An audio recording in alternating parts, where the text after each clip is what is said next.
Hello, this is Chris from the Whiteboard Game, coming at you with a short disclaimer before the start of this episode. Unfortunately, during the second half, one of the microphones has let in some electrical noise. We're not too sure why this has happened, but we'll try to fix it for next time, try to get it sorted. Apologies again, but yeah, hope you enjoy the episode regardless.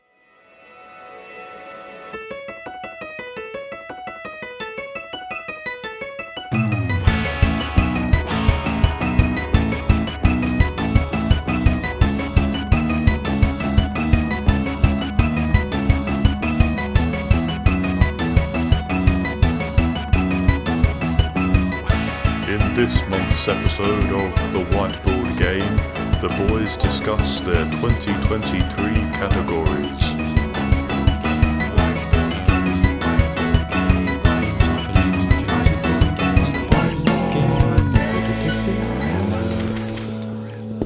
Right, this is the Whiteboard Game podcast, episode 2.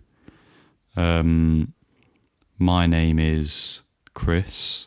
Next to me I have someone who doesn't want to say his name. Just wanted to introduce the theme of Chris's insane arc. It's me, Frederick. I'm here with Frederick. Or Fred, you call me what you want. This is the second episode of the Whiteboard Game podcast. I'm not sure how we're going to release these. We might end up releasing like the first 2 or 3 together. Backlog? Yeah. Because we're getting art done for it at the moment, and silly me sort of left it a bit late. No, that's fine.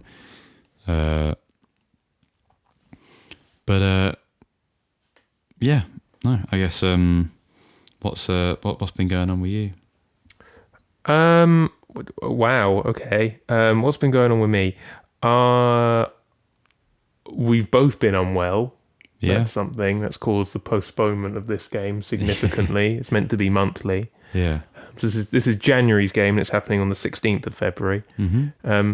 Perhaps it's the Valentine's edition. There's not really anything lovey in it, though, is there? No, unfortunately, we haven't really picked a lovey topic. No. We could do like a Valentine's one for this month, but have it be like a post-Valentine's. God, we can figure out how to do a Valentine's thing. All the songs have got love in the title or something. I don't know. Yeah. It's not a bad idea. There are quite a few. Now, how have I been? I've been okay. There's not much to report. Think of something interesting. We had our gig. We had a gig at The Spice of Life, which was, I'd say, pretty dang good. Definitely one of our best. Yeah.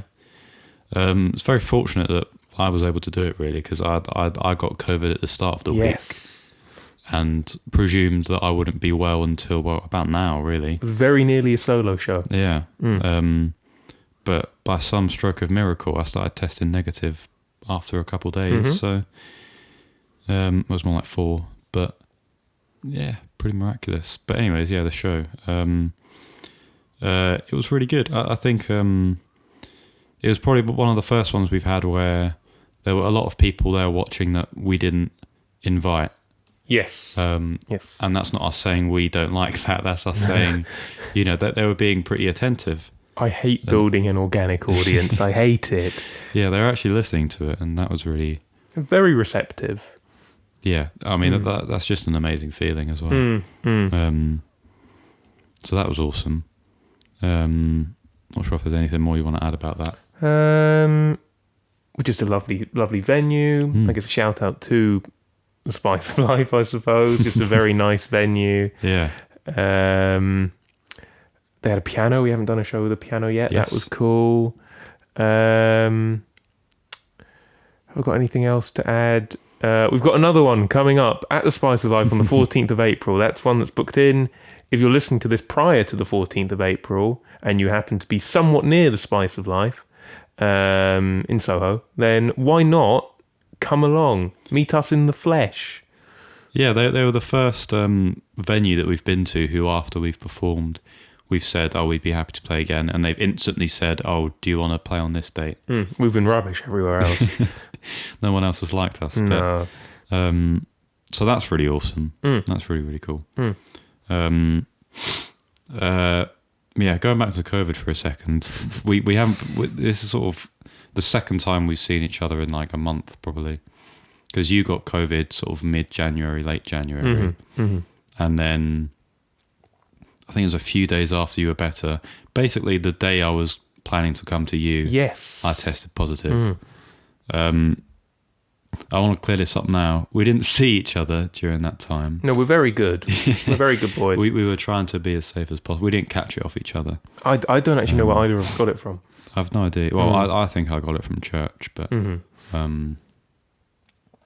anyways, yeah. So that was really unlucky, but also very lucky that we could still do our gig. So, exactly. You know, it swings and roundabouts. If you're a tech nerd and you listen to the last one, you might be able to tell that this one sounds a bit better, this episode of the Whiteboard Game. Yes. And that's because we're using 2 mics. 2! Instead of 1. I think last time we just used the vocal mic. Yeah, just this one here. The Marantz. Marantz, yeah. That you used to record vocals. And for Christmas, you got a very nice Shure microphone. Yeah, sure I did. SM58. The one and only, and so I'm using that. So hopefully it sounds better. Hopefully you enjoy it a bit more because of that. It won't improve the quality of our discussions, I'm afraid. If that was one of your main complaints last time, it's not been fixed. That will remain one of your main complaints. That will not change. Right.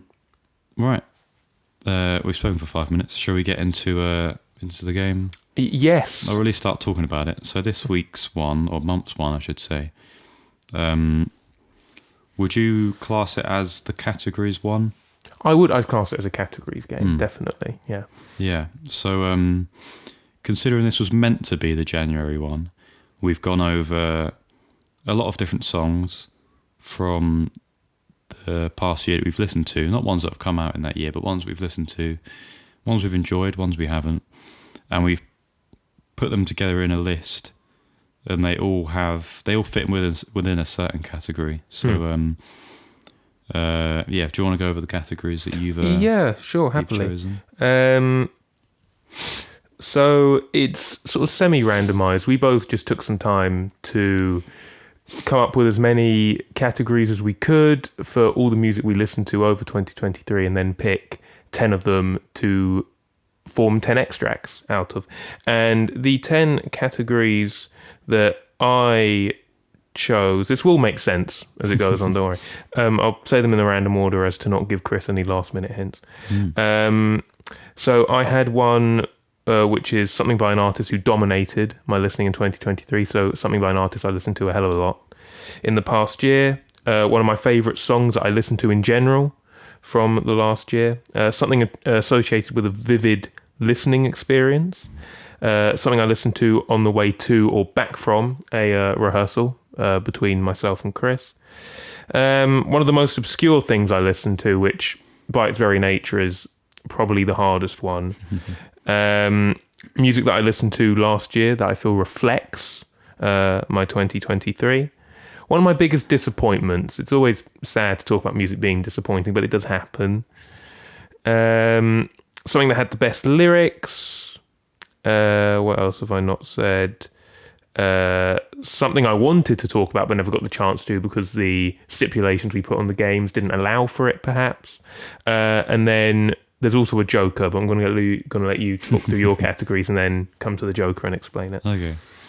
I've got a few of the same. I can't remember which they are. I do have a song by an artist who dominated my listening. I do also have a Joker.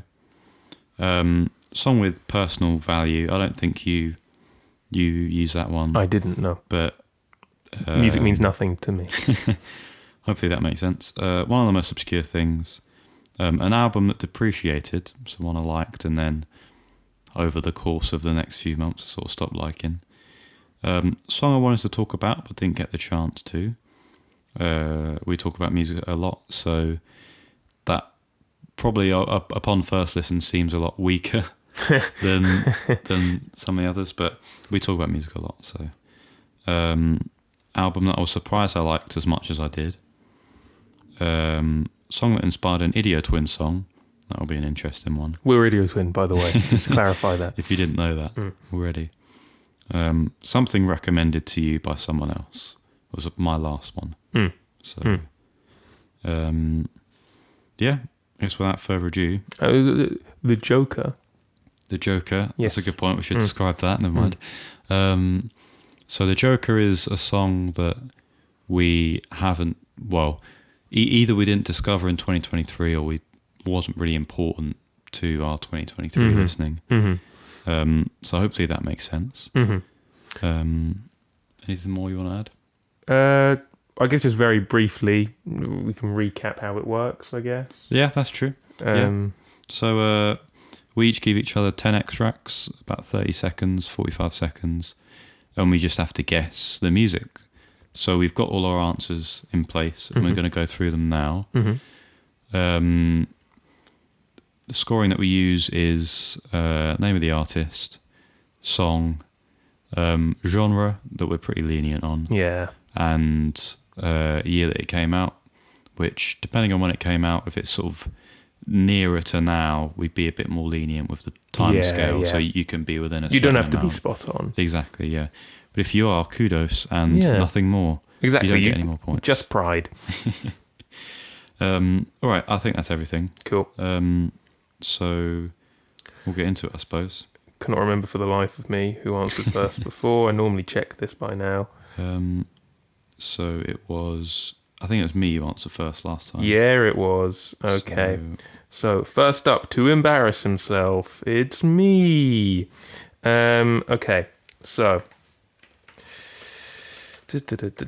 I thought I recognised the sound of your first extract, the type of music it might be, and if it is what it's called, I think you might have referred to this before. Okay. I'm hoping I'm not. I mean, I could be making that up. It could be a complete false memory. I'm still. I'll tell you one thing actually. That despite the amount we've done this game, and despite the fact that I know it would streamline my process of it, I still refuse to copy and paste my answers, and I still type them in bit by bit. So I said this was a track by the band Black Moss Super Rainbow. I said it was called Apple of My Eye because amidst all the vocal trickery, that's one line I could clearly make out. 2003, never too sure exactly on the years, but I think it's turn of the century sort of thing, early 2000. I said freak folk, because it's folk, but freaky, electronica, and there's interesting drum stuff going on there, so I said D&B as well. Fair enough. Like loosely. And category-wise, I said it's an artist that dominated your listening, because you can't disagree, they did dominate your listening. Oh, you're right, I can't. They did dominate my listening. And that's, it feels so good to get that one right. That's the category it was in. It was Black Moth Super Rainbow. The song was called Born on a Day the Sun Didn't Rise. He did say that, yeah. I put psych rock or alt rock. It's weird genre-wise. They're very unique in their sound. 2009. That's late. Was when Is it came late out. for them? No. Okay, I still haven't got their years down then. Well, I mean, they did do a few early 2000 stuff, but the earliest is like 2003, 2004. Okay. And their sort of peak was sort of around this sort of time. But yeah, I can't remember. I don't think I used one in the last game. I can't quite remember, but gave yourself a break from using them. I'll give you the lowdown. So I share my Spotify with my brothers, which is decent for money reasons, right? But what that does mean is towards the end of the year when you get your Spotify Wrapped, it's not exclusively your music on there, and they listen to it they use my Spotify a lot more than I do. So pretty much all the stuff that's always on there is their stuff. But fortunately, I think it was fourth most listened to artist was Black Moth Super Rainbow, and that was just me. Just you. That's think. Saying something. Okay. So, I'd used a year to listen to all their albums, basically. They're pretty good, pretty all right. Pretty good. I have to shout out Starter People, which is my favourite. It is banging. Listen to it. It's a bit weird, but it's quirky and unique, and the melodies are beautiful. This, however, is off of Eating Us, which I've probably talked about a lot to you, but the album cover's beautiful. It's a decent album, not as good. But this is definitely one of my favourite songs on it. It's pretty fun. Heavy drums. I'm just sort of saying words now. I could probably do clean this up. Black Moth Super Rainbow dominated my listening. I discovered them in 2023, exhausted my listening of them in 2023, and they'll continue to have imprinted their beautiful sound in my memory. So, yeah, that's all I have to say. It looks like you will be awarded 3 points. He's been generous there. I presume you've given me the genre. I think you've been very generous. It's very nice to have these artists that you can look back and, I suppose, without thinking too deeply about all time has passed and all that nonsense. I think it's very nice to be able to look back and go, oh no, this was an important artist for me in an entire year. Yeah. That's quite lovely. Yeah, exactly. For your first one, I didn't really know who it was. I refreshed myself by listening to it now. It's quite weird, but quite groovy as well. Groovy's a good word. Groovy is a good word for my first extract, definitely. But, I wasn't too sure. I've ended up putting Aphex Twin because it felt like that was the closest thing that I've listened to that this sounded like. No idea what the title is because there's no lyrics. So I put Dots and Loops, which is in reference to a Stereolab album, which is alright. Ambient Techno, 2005. And the category I've put is something I listened to on the way back to or from a rehearsal. I think I phrased that right. Yeah, you did. Okay. So you might be slightly frustrated by putting Aphex Twin. Not very, but you might be a tiny bit frustrated. Oh, okay, that makes sense. It's like one of the other Aphex Twin people. It's, how do you... Ortekra? Orteka. Yeah. So it's not a r, it's an ur. Okay, Orteka. See, well, that should indicate to people listening to this what category I've put this under, the fact I can't pronounce it properly. I found them disappointing. Now, I think we've recorded one episode of the podcast so far, right? And one of the recurring things when it came to my turn to speak was being very aware that now this is going to be uploaded into places and realising that some of the things I'm saying could be deemed quite controversial.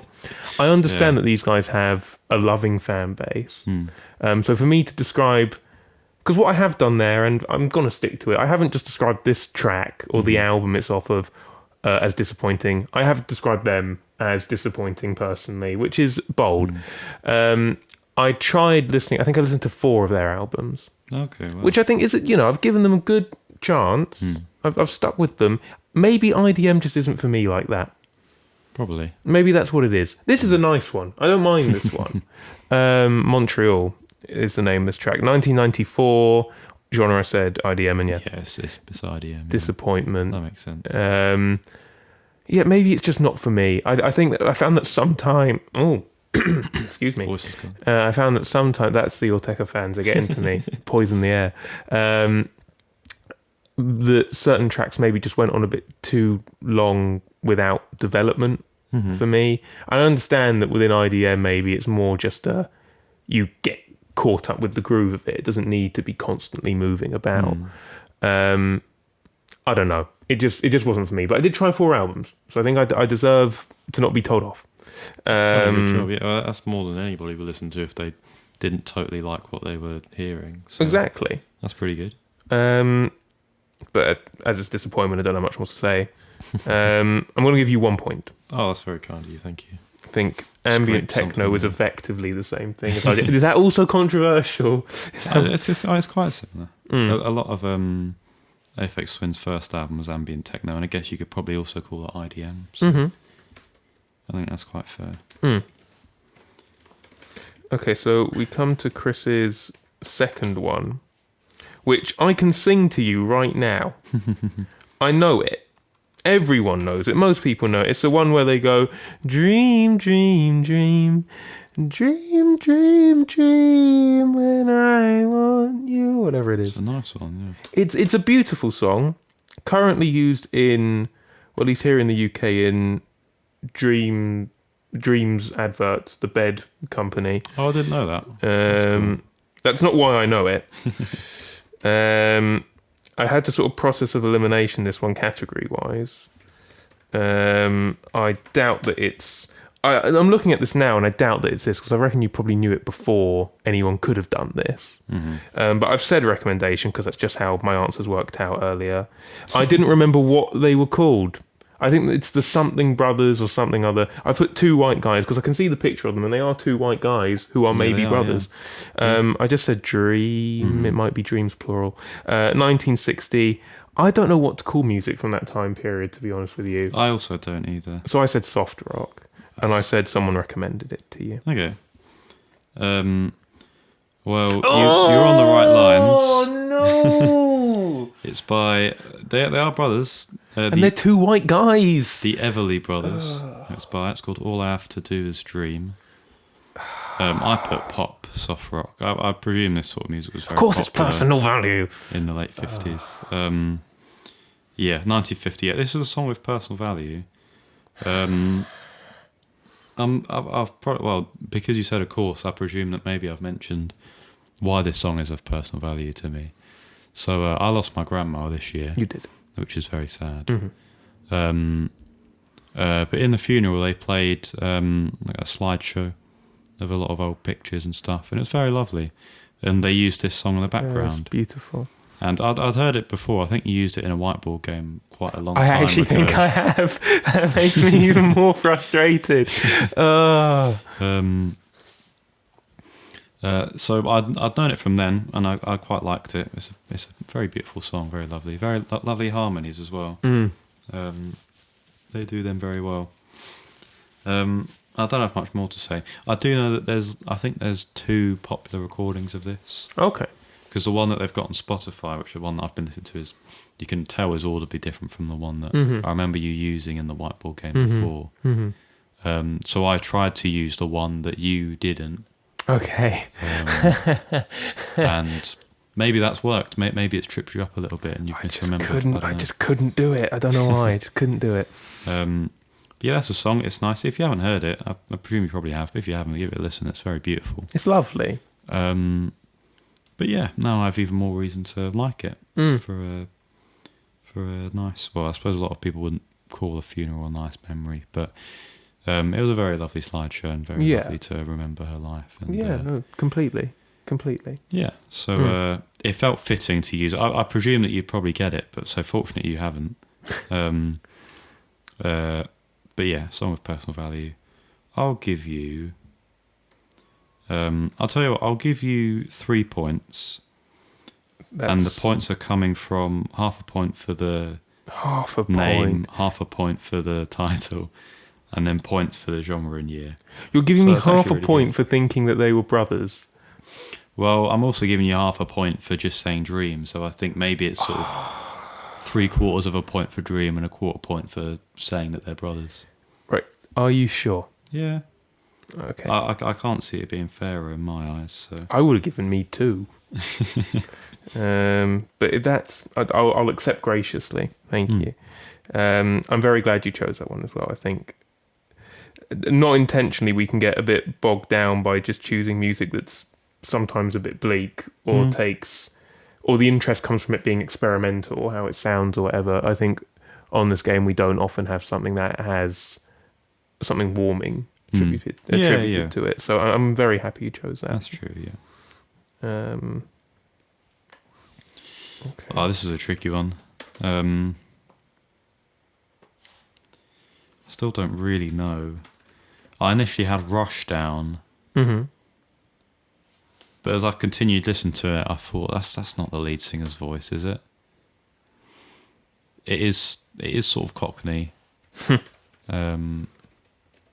Don't think it's the Stranglers. So I guess Pink Floyd. I don't think it's David Gilmour, but that's what I ended up putting. I guess it was called That Cat. genre I just put rock, and the year 1978.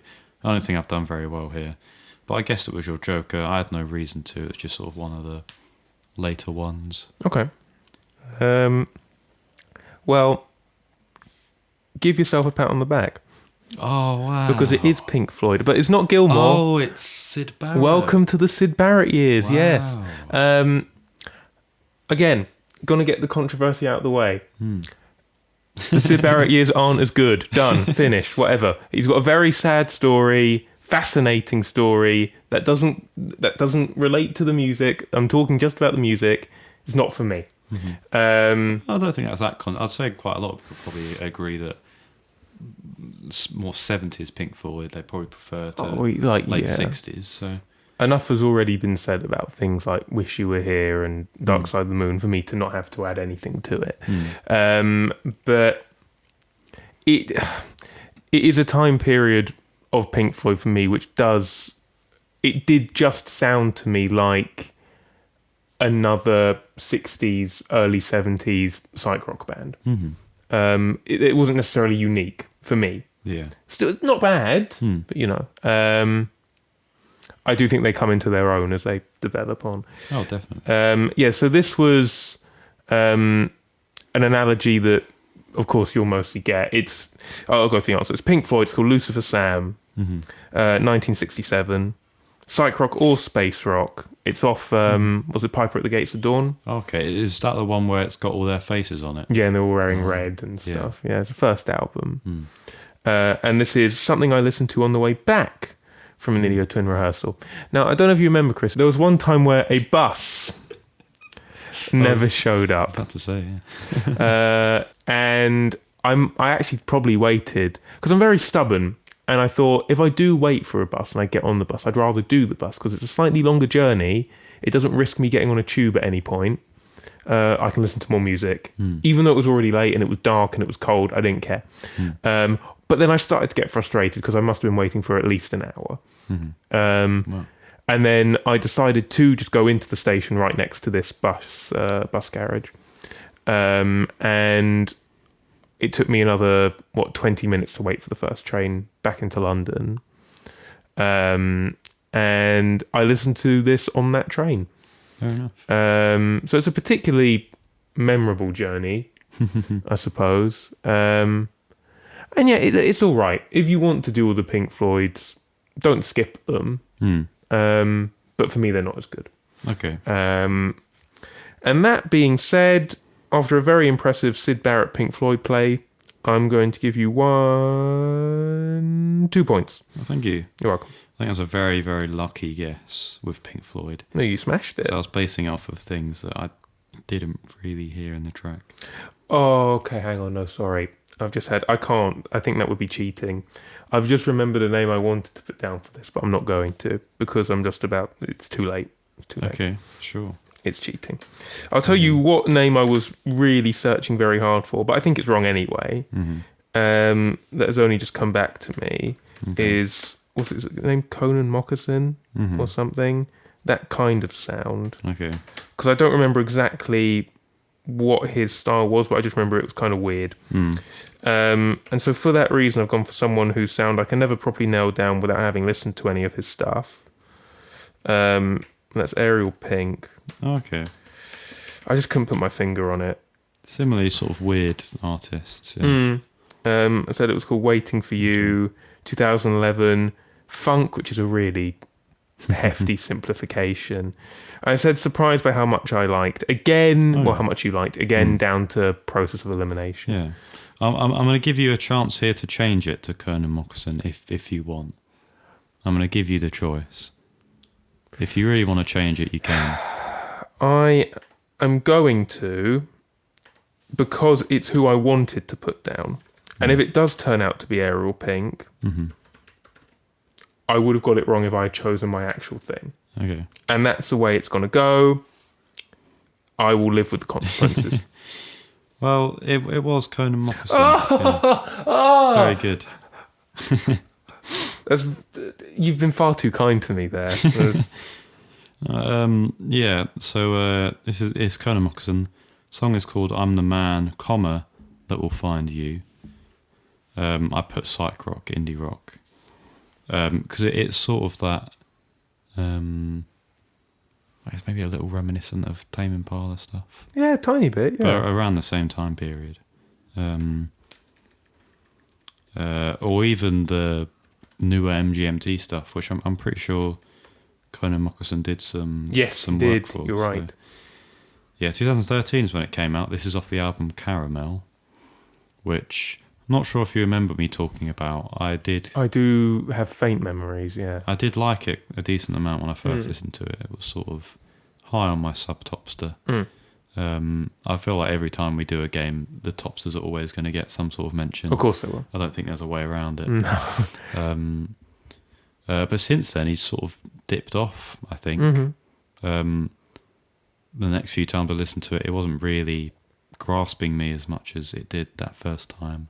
That's a shame. What is it? You just didn't get the sound as much anymore, or it just wasn't as exciting? Yeah, well, I think a lot of time when you re-listen to albums, you find new stuff, and the stuff you like grows on you. Yeah, and I don't think either of those two things happened when I was listening to. That's fair.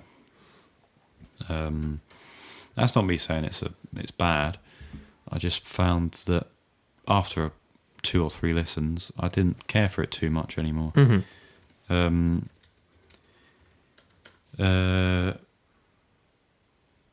He's very weird. I have a feeling he recorded this all in a hotel room as well, which is pretty incredible. But it does sound slightly rough. Is that fair? Yeah, it's definitely rough. Yeah, I think a lot of modern psych rock has roughness about it, which is a big appeal to it. But yeah, I'll leave it at that. It's still decent. Do listen to it if you happen to want to. I'll give you 2 points, I think, for that one. That's once again generous of you. I don't think I have any artists with at least a name to rival Conan Moccasin. It's a very cool name. Very cool name. I don't think I can't remember if that's. I don't think it's his actual name. It'd be weird if it was. I mean, surname Moccasin is. I probably wouldn't want to be called after Moccasin. I don't know if it suggests a peculiar family history. Yeah, it's true. For the next one, it took me a bit to get to come to a conclusion as to who I thought it was. Sure. For quite a lot of it, I thought it was a British musician, and then at some point it clicked, and I think that's Avi Tare's voice from Animal Collective. So I put Animal Collective. I know he's done some solo stuff, but I'm pretty sure we've listened to it, but I just ended up putting Animal Collective. Sure. I thought it feels like a bit of a shot in the dark to guess his solo stuff instead of the band. I guessed it was called Together. Didn't really have much to go on there. Psych Pop 2020. Initially I put some of your favourite lyrics. Sure. Because it sort of mentioned, it felt like it was talking about, I don't know, sort of getting started with things. And we got started technically with Idio Twin this year and putting stuff out. But in the end, I thought, actually, no, that's more reflective of your 2023. So that's what I went for. A song that I feel reflected my 2023. Or in this case, your. It could be his play of the game, folks. It could be his play of the game. Yeah. It's almost there. You should have taken a shot in the dark with his solo project. You should have done. But otherwise, a very good answer. It's Avi Tare, a.k.a. lead singer of Animal Collective. Would you call him lead singer? He sings most of the songs. Yeah, most of the songs, yeah. Panda Bear steps up the more albums they make, I guess. Yeah. It's called The Musical. 2023. It's not 2023. Was it released in 20? God, maybe 2023 was that long a year. I don't know. Maybe. Let me fact check myself very quickly. Was it a recent one at the very least? Yes. I know. Hasn't he got quite a popular one called Eucalyptus or something? It was released early 2023. Has he got a popular one called? You might know more than me. I just presume that that's one of his bigger ones. That's all. I don't think. He has got one called Eucalyptus, yes. Which there you go. I haven't listened to that. Anyway. Oh, okay. No, but I have listened to Sevens. It's okay. It's okay. If you're going to listen to solo stuff from an Animal Collective member, prioritize Panda Bear, is what I say. But yeah, so 2023, I said neo-psych or psych pop, which you also said. And this is music I listened to in 2023 that you feel reflects your 2023. It is Avi Tare just musing on how strange a position it is to be in, to confront your own concerns about putting yourself out there, both emotionally and, you know, in terms of performance. Yeah. It's not only will people even, you know, will people care about what I have to say? Will people relate to what I have to say? It's not even that. It's will people like the way I say it? Yeah. How it sounds. And his own inhibitions about becoming a musician. And it's just reflecting on the journey he's been on, effectively. So it's quite sweet. It's quite nice to hear a musician who's been there, done that. Yeah. Take the time to look back like that. Would I recommend the album? I don't know. It's not bad, but it's a good song. Okay. So you said Avi Tare so many times. You've been so generous to me. I'm going to give you half a point for saying Animal Thank Collective. you So that's going to be what, 1, 2, 3.5 points. 3.5 points. Awesome. Okay. Thank you very much. You're welcome.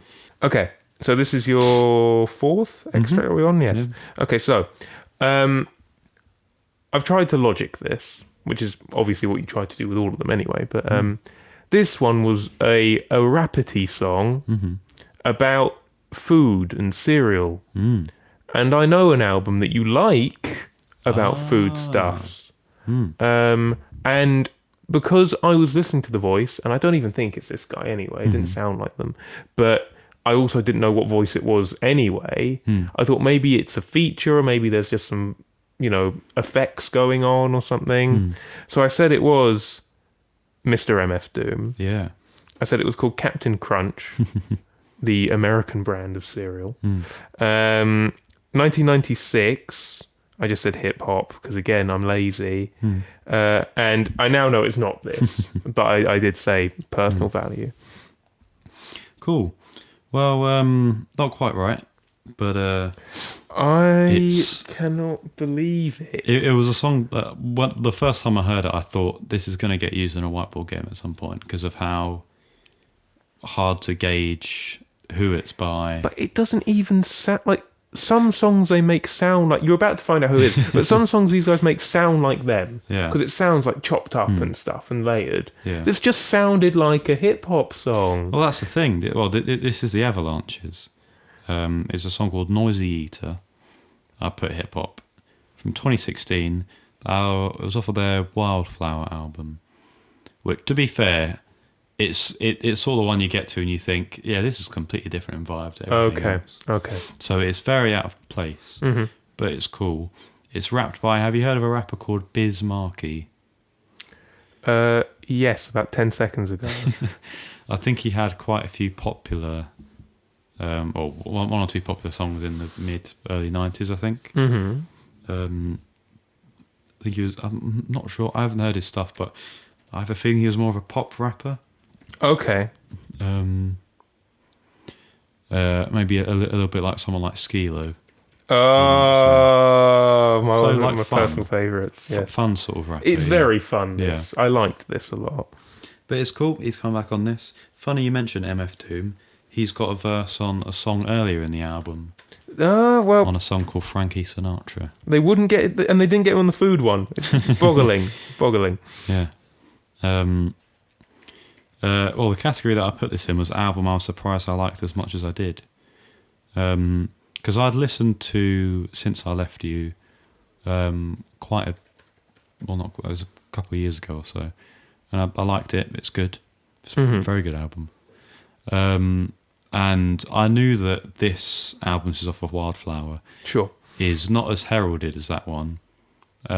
Still held in good regard. Still likeable, yeah, but not as big. Sure. And I've ended up sort of liking it the same amount as Since I Left You, maybe even more. And I think it feels weird to say that, because if you listen to it, it's not doing a whole lot different from Since I Left You.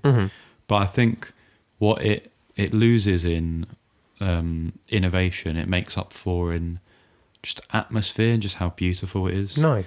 It's such a beautifully bright album. It's like a quintessential summer album. It's so bright, so he's looking beautiful. forward to it already. Every year I look forward to summer. To be fair, I think spring this year will be nice. I'm missing winter. Anyways, I'm already missing it. Thank God we're getting out of winter. Anyways, let me catch what I was saying. Oh yes, got it. I listened to it quite a bit around the time of your birthday last year. Yes. Okay. I remember. And it was a good birthday. Sorry you weren't invited, listener. It was good. We'll see if you get invited to the next one. Maybe you will. Okay, send me your details. Why not? If you don't ask, you don't receive. Exactly. I don't have much more to add. It's good. It's nice. I like it. Would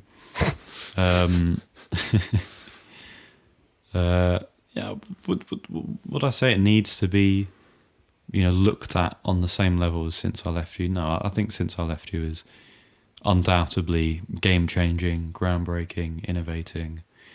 And this record is similar in style, but because it came out like 15 years after, it loses that sense of it. But I think it's beautiful, and I think it's great, and really nice, and really likable, and fun.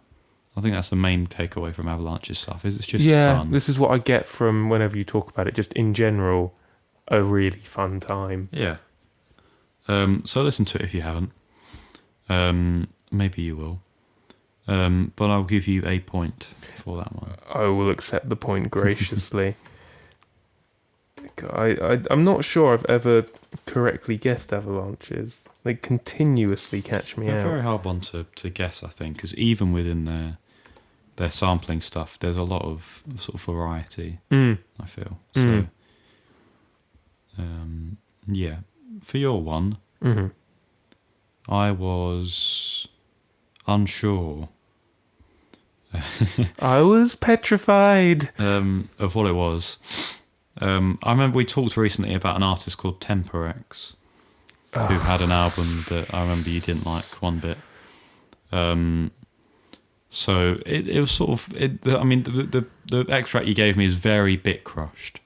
It's very, very bit crushed. So I thought, this is sort of similar in sort of vibe that I'd imagine would be on that album. So I guess it was Temperex. Very niche guess. I don't really think they've done very much, but something answer was my answer.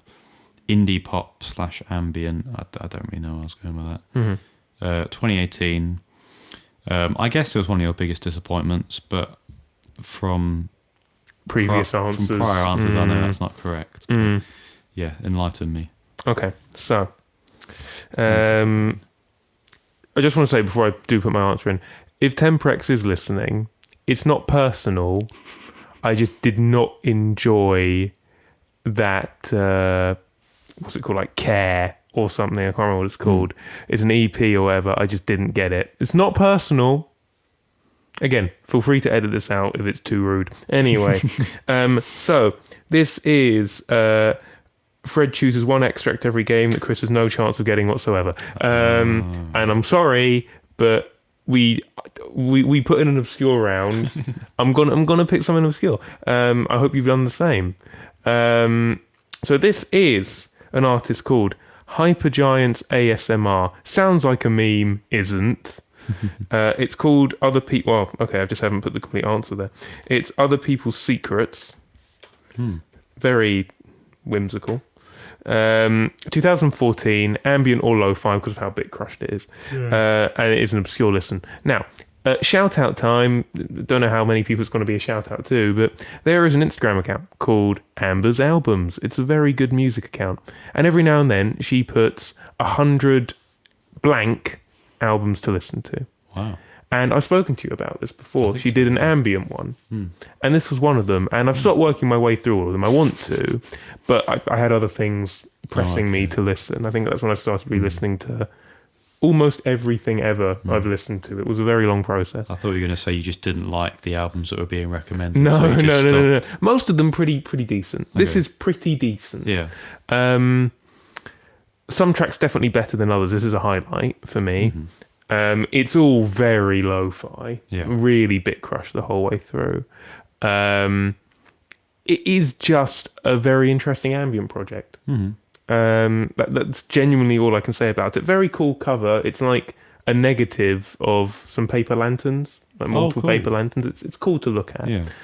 Have I got anything else to say about this? Probably not. I think it's just one of a list of many obscure things that I will, unfortunately for you, use throughout Whiteboard games we do in the future. And it was the turn of this one.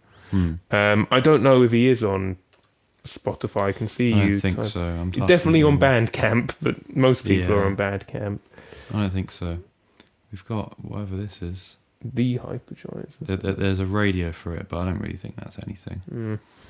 Interesting name though. Very interesting name. Let me show you ASMR. very quickly. This is awful for the medium of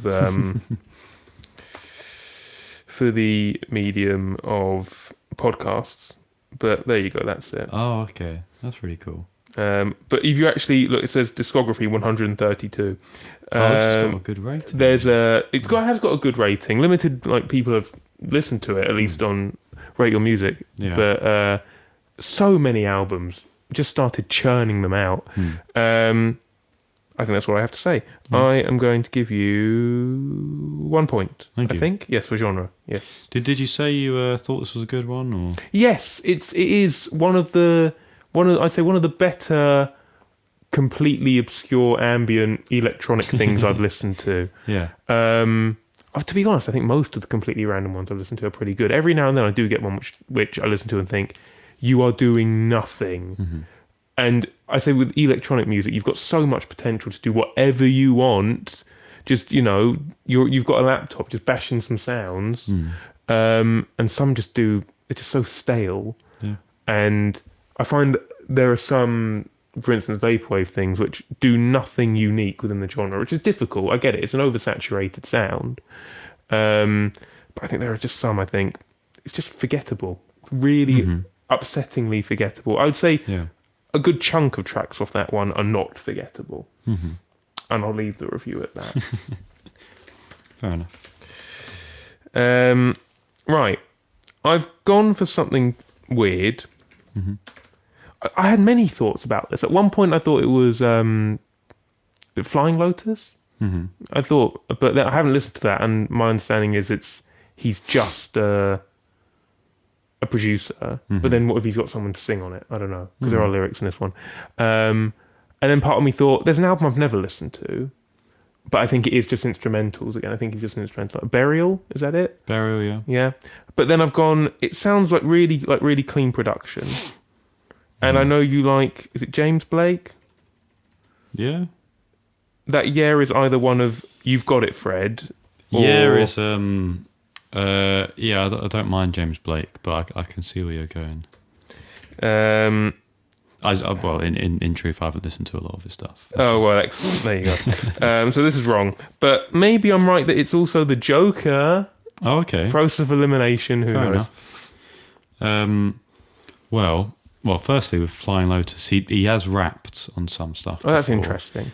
Under the name Captain Murphy. Okay. He's got an album from quite a bit ago called Duality, which I haven't listened to. I do want to, because it's got Earl Sweatshirt on it. Yeah, one of your favourites, yeah.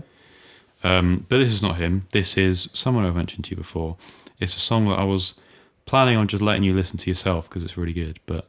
It did sound... Well, one thing was the production was great on it. The production's brilliant, yeah. But I thought it's an alley-oop for this game. So it's not so new anymore. Not so new, Lil Yachty album. Called Let's Start Here. The song was called The Ride. which if you're listening to this now and you know that song, yeah, you know how much of a banger it is. I put Psych Rock 2023.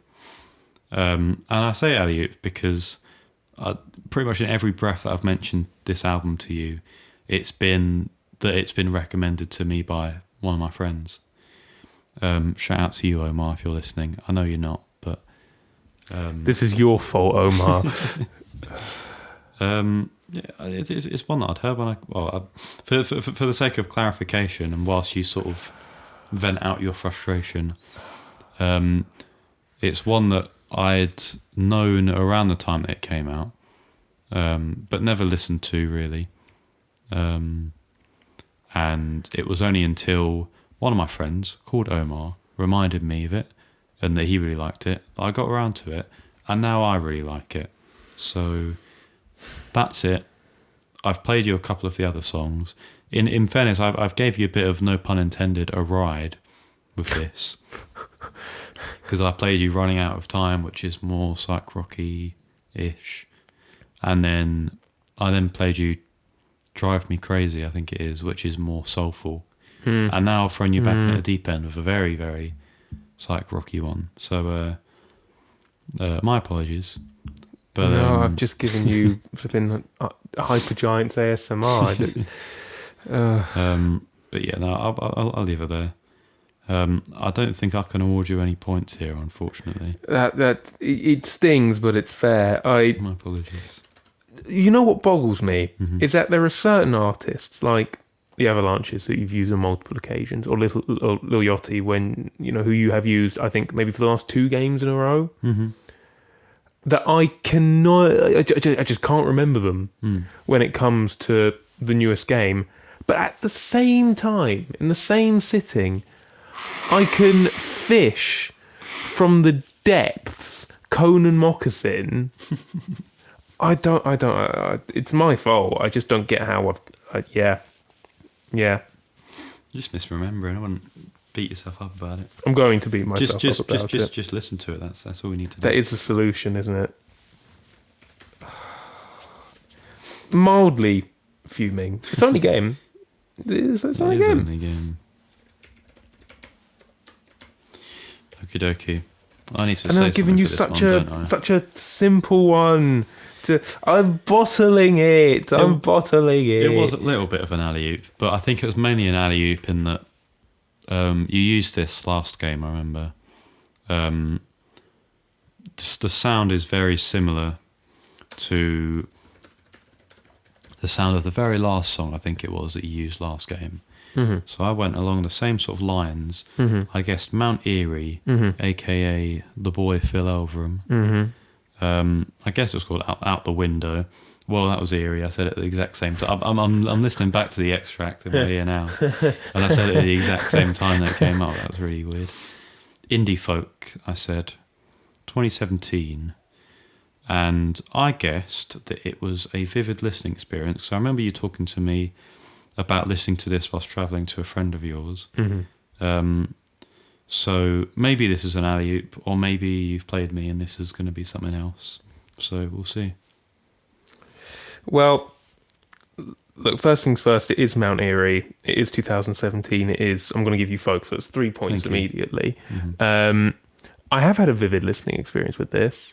It was when I was visiting a friend on the other side of London, and I very bravely tried to listen to this whilst on the tube and did cry a tiny bit. It wasn't it was a fairly empty tube service, but there were still people there, and if they had looked at me, they may have seen tears, because it's off the album Crow Look to Me, which is the saddest listen I may ever have. Wow. It's tough. It's important. I've said all this in the last game, but it's tough. The song is called Toothbrush / Trash.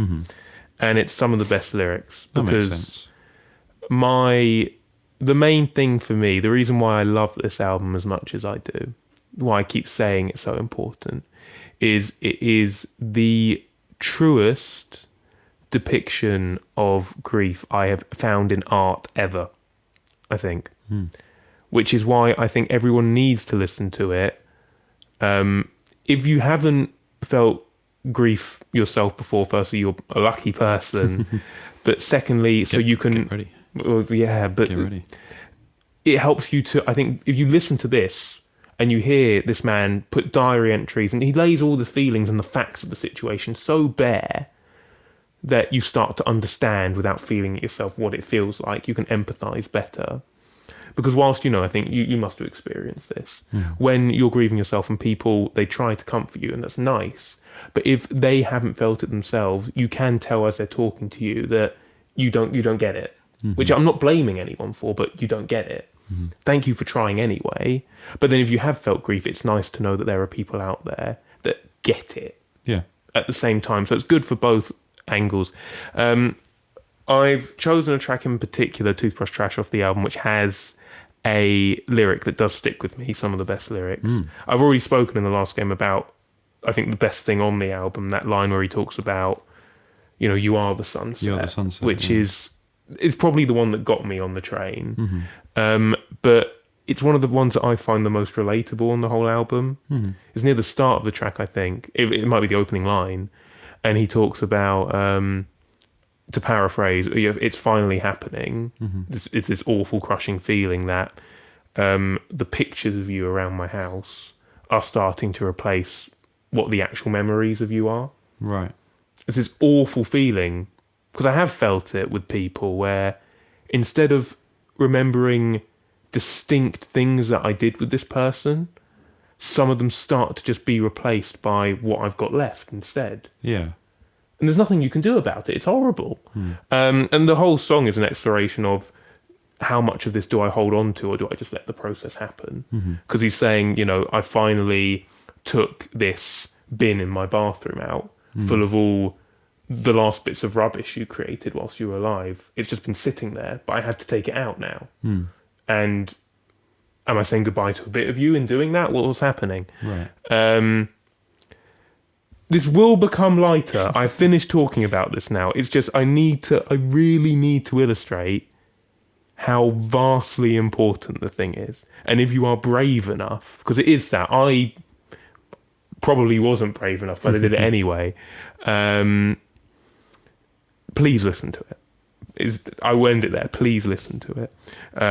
And Chris, I will give you, as I say, 3 points. Thank you. You're welcome. Thank you very much. Yeah, he's set up a mic. He's got one of those like foot bath things. He's chilling his feet in there at the moment. Got a head massager on. Yeah. He's got a Pomeranian next to him. Don't know how, but it's here. I don't remember the Pomeranian coming in, but it's here.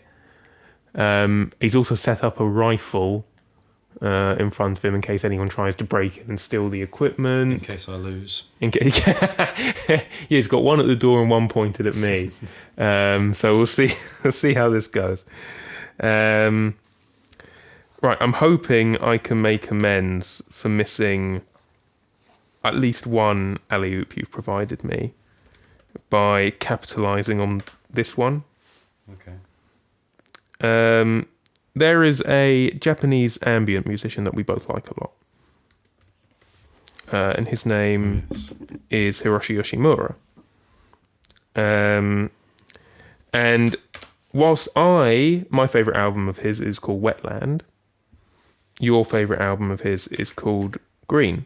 Yeah. Fairly so. It's a very good album. I'm certain it's off that. And I'm certain it's inspired an Idiot Twin song.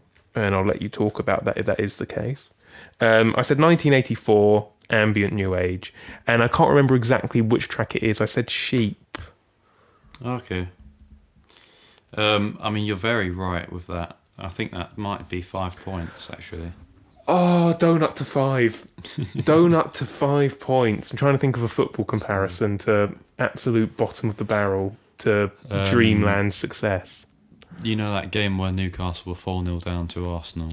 Yes. And then brought it back to 4-4. Yes. That was and Shek Tiote got the goal. Rest in peace, Tiote. Tiote. What a banger, though. But that was a beautiful moment. Yeah, it was Sheep. Yeah, you've got that entirely right. It was Hiroshi Yoshimura. I probably don't like him as much as you do. I love that Wetland album. I love it. I think he's good, but he's not, one person I frequent when it comes to listening. I put ambient electronic. 1986, so you were just out. And you were entirely right that it inspired an Idio Twin song. And it made sense to use this one because I think it was around the time that I listened to it, was around the time that I was penning an idea for a track. It's a nice word. It's a lovely word, yeah. Makes it feel much more romanticised. Yeah, exactly. Yeah. Called These Aren't the Best Days of Our Lives. Which will be on an eventual full album release. Shh. You have to wait and listen to it. But I'd had it as an idea for quite a long time, but I didn't really know how to... I didn't know how I wanted to format it, how I wanted to do it, basically. Mm-hmm. And it was after I listened to this album that I realised, actually, this is the direction I want to take it in. Yeah. Sort of very beautiful, ambient sort of thing, but also with soundscape recordings. Yeah. And that sort of thing, because you can hear lots of birds tweeting, water running. And it's very pretty, very gentle, very beautiful, and reminiscent of like a very lovely walk that you might go on. So that's sort of what I was going with the track. You can decide for yourself whether I capitalise on that. I think he does a stellar job on this track, by the way. I think it's gorgeous. Thank you. But it's nice. It's great. Good track. Listen to the entire... If you do listen to the album, listen to the sound effects version. You can listen to the normal one, but with the sound effects one, you get all the soundscape recordings. And that is such a... Makes it a much fuller experience. Yeah, it's such a selling point of the album, yeah. So, do that. Do you know what? This was also recommended to me by a friend, so I could have used it in that breath as well. Shout out to you, Freddie. You probably are listening to this, actually. Yeah. So, shout out to you. That's not me, by the way. There is another Fred. I have multiple Freds in my life. Multiple friends, multiple Freds. Lucky guy. I said it earlier. Perfect score, 5 points. Thank you very much. Thank you. Just double checking what I got for the last. It was just two. It was 3 points for the last one, wasn't it? Yes, sir. I didn't put what I got in, so. Do you need any other clarifications? I think I've got all the other ones. Excellent. Thank you. I'm hoping that this discussion on Yoshimura hasn't convinced any listeners that we are sort of mental new age proprietors. The kind of person who just goes, I really like music. I like it when it's just a 20-minute thing of one note with the sound of a hawk dying in the background. They are very relaxing. Yeah. But also some of those people who just will say that ambient is their favourite genre of music and then proceed to not, back that up with anything. Exactly. We do listen to, well, I mean, it's probably more so than you because you have all that YouTube core sort of stuff you listen to. I find so much random stuff. You listen to a lot of ambient stuff. So I'll tell you what, speaking of, what is your answer for the next one? Good to segue getting it going. I can tell that you really didn't want me to continue that. No, I do. No, please keep. If you've got more to say, I saw the opportunity because we're talking about. Fred's very concerned about the time. I'm not. No, Chris does have somewhere to be, but I do want him to talk as much as he wants to about stuff as well. I'm not rushing you on. Your therapy session is running out of time, Chris.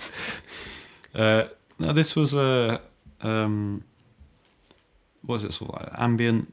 This is why I segued it. It's not really drony, but it's quite ambient. I didn't know, so I just pulled out an ambient thing that I know and want to get to at some point. Sure.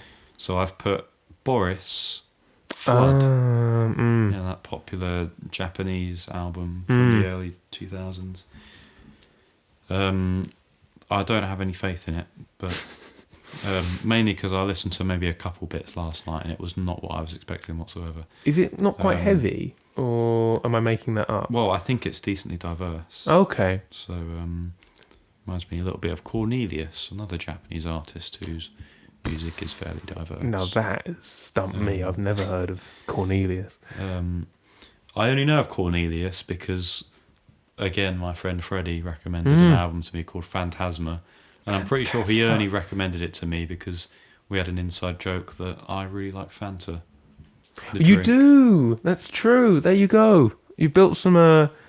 That's some Chris world building for you there. Yeah. But no, that's what I put. Ambient 2001, and I mean this thing has already been used, but one of the most obscure things you listen to. Yes. Is what I put as the guess. One thing I will very quickly say is the statement. I don't have much faith in Boris. Is the average? Not the first one to use that. Well, yeah, the average sort of phrase to leave any British person's lips in around, I don't know, July 2020 maybe. I have no faith in Boris. I've been really cruel. I'm sorry. I've been tremendously cruel because I've played a thing of, I know I've done most obscure thing. Mm-hmm. So if I can try and get two quite obscure ones in there, it problematizes you getting that category a bit. Problematizes me winning as well. But what also, I think you've got a couple later in my one that I think you will get some good points on. So I think I've balanced it out with maybe quite difficult and ones you should pick up some ground on. This is by the electronic artist Emotion X. Hang on, no, I've got this. Have I got this the right way around? Yes, I have. Emotion X. It's called ACNL. I don't know why. 2016, dark ambient, and something I wanted to talk about but never got the chance to. We've spoken before about Death Dream. Mm-hmm. This was in another sort of, fan-made playlist for this Death Dream genre, which is just not as bleak as people make it out to be. But this is really good. Fair enough. This album is really good. Is it within like my top 200 framework? Just out. Mm-hmm. But it's good. What's really interesting about it is it's this electronic thing, this ambient thing, which you listen to it, and I don't think it uses a single sample anywhere, which I find quite unique. Mm-hmm. It's all handmade, and it leans really heavily into some droney sounds and some glitchy sounds as well, which I find fun. It is an album to lose yourself in a bit. Fairly long as well. But if you like it, that's not a bad thing, is it? I know I've said it's one that I wanted to talk about but never got the chance to. I don't actually know how much more I have to say. I think I just wanted to use it at some point. Yeah. That's basically it. If you want to build up your electronic or ambient catalogue, give this one a go. Yeah, is what I'd say. It's a bit obscure, but it's good. It's good. Not on Spotify. Not really anything that's on Spotify, really, but it might be just another Bandcamper. I'm not sure. It is quite well reviewed, this one, actually, as well. Quite a few people have stumbled upon it. But I am going to give you 1 point. Thank you. You're welcome. You will recover ground later. I'm sorry. That's all my obscure. I think it's all my obscure ones gone. Well, you don't know. You haven't got there yet. The album's called Tired, by the way. I don't know if I said that. It's got a bit of a strange album cover, not like alarming, but just like just odd. This is for your extract now. This is a song that I think I recognise again, but I don't know who it is. So I have just pulled together random bits in a hope that I get something out of it. So I've gone for a band. I've gone for the band. The band. To end all bands. The band. Because I don't quite know what their sound is, but I could see it being something like this. I think it might just be like one old, I say old, like time, like chronologically old, blues musician, perhaps. Take a Load Off. and then the name of the woman, which is funny if you're from England. Yes. 1967. I said classic rock or blues. Americana is the one I'm putting most of my marbles on. That's a good one, yeah. And then I've also said, funnily enough, didn't get the chance to talk about, again, via process of elimination. Okay. Well, you're right in that it is the band. No! It is the How band. have I... Oh, yeah, sorry, go on. No, I mean, it's quite a popular song, but it's still... You know, I'd have thought a lot of people would be able to say, "Oh yeah, that's this song. I don't know who it's by." So fair play. It's called "The Wait." If you're listening, you probably know what it sounds like. It's quite popular, but classic rock or folk rock, I don't know. I was sort of going on more of a Bob Dylan. Yeah, way, Again, it's that sort of 50s, 60s, where a lot of the popular music is just quite difficult to nail down to a genre, I find. Probably back when a time where genre wasn't really as crucial. Yeah. 1968, you've basically got it bang on. Thank you. This was one of my favourite songs I listened to. It's I don't really know where to start with describing it. It's just a beautiful song. I hoped for so long that it was Take a Load Off Annie instead of Take a Load Off Fanny. But, Take a Load Off Fanny, yes. But that just makes it more humorous. That's fine. I think it's just a song about relieving someone of stress and just saying, look, I'll help you. You can put the load on me. But their harmonies are lovely. They're beautiful. I think they're sort of... Because it is a band, as they describe themselves.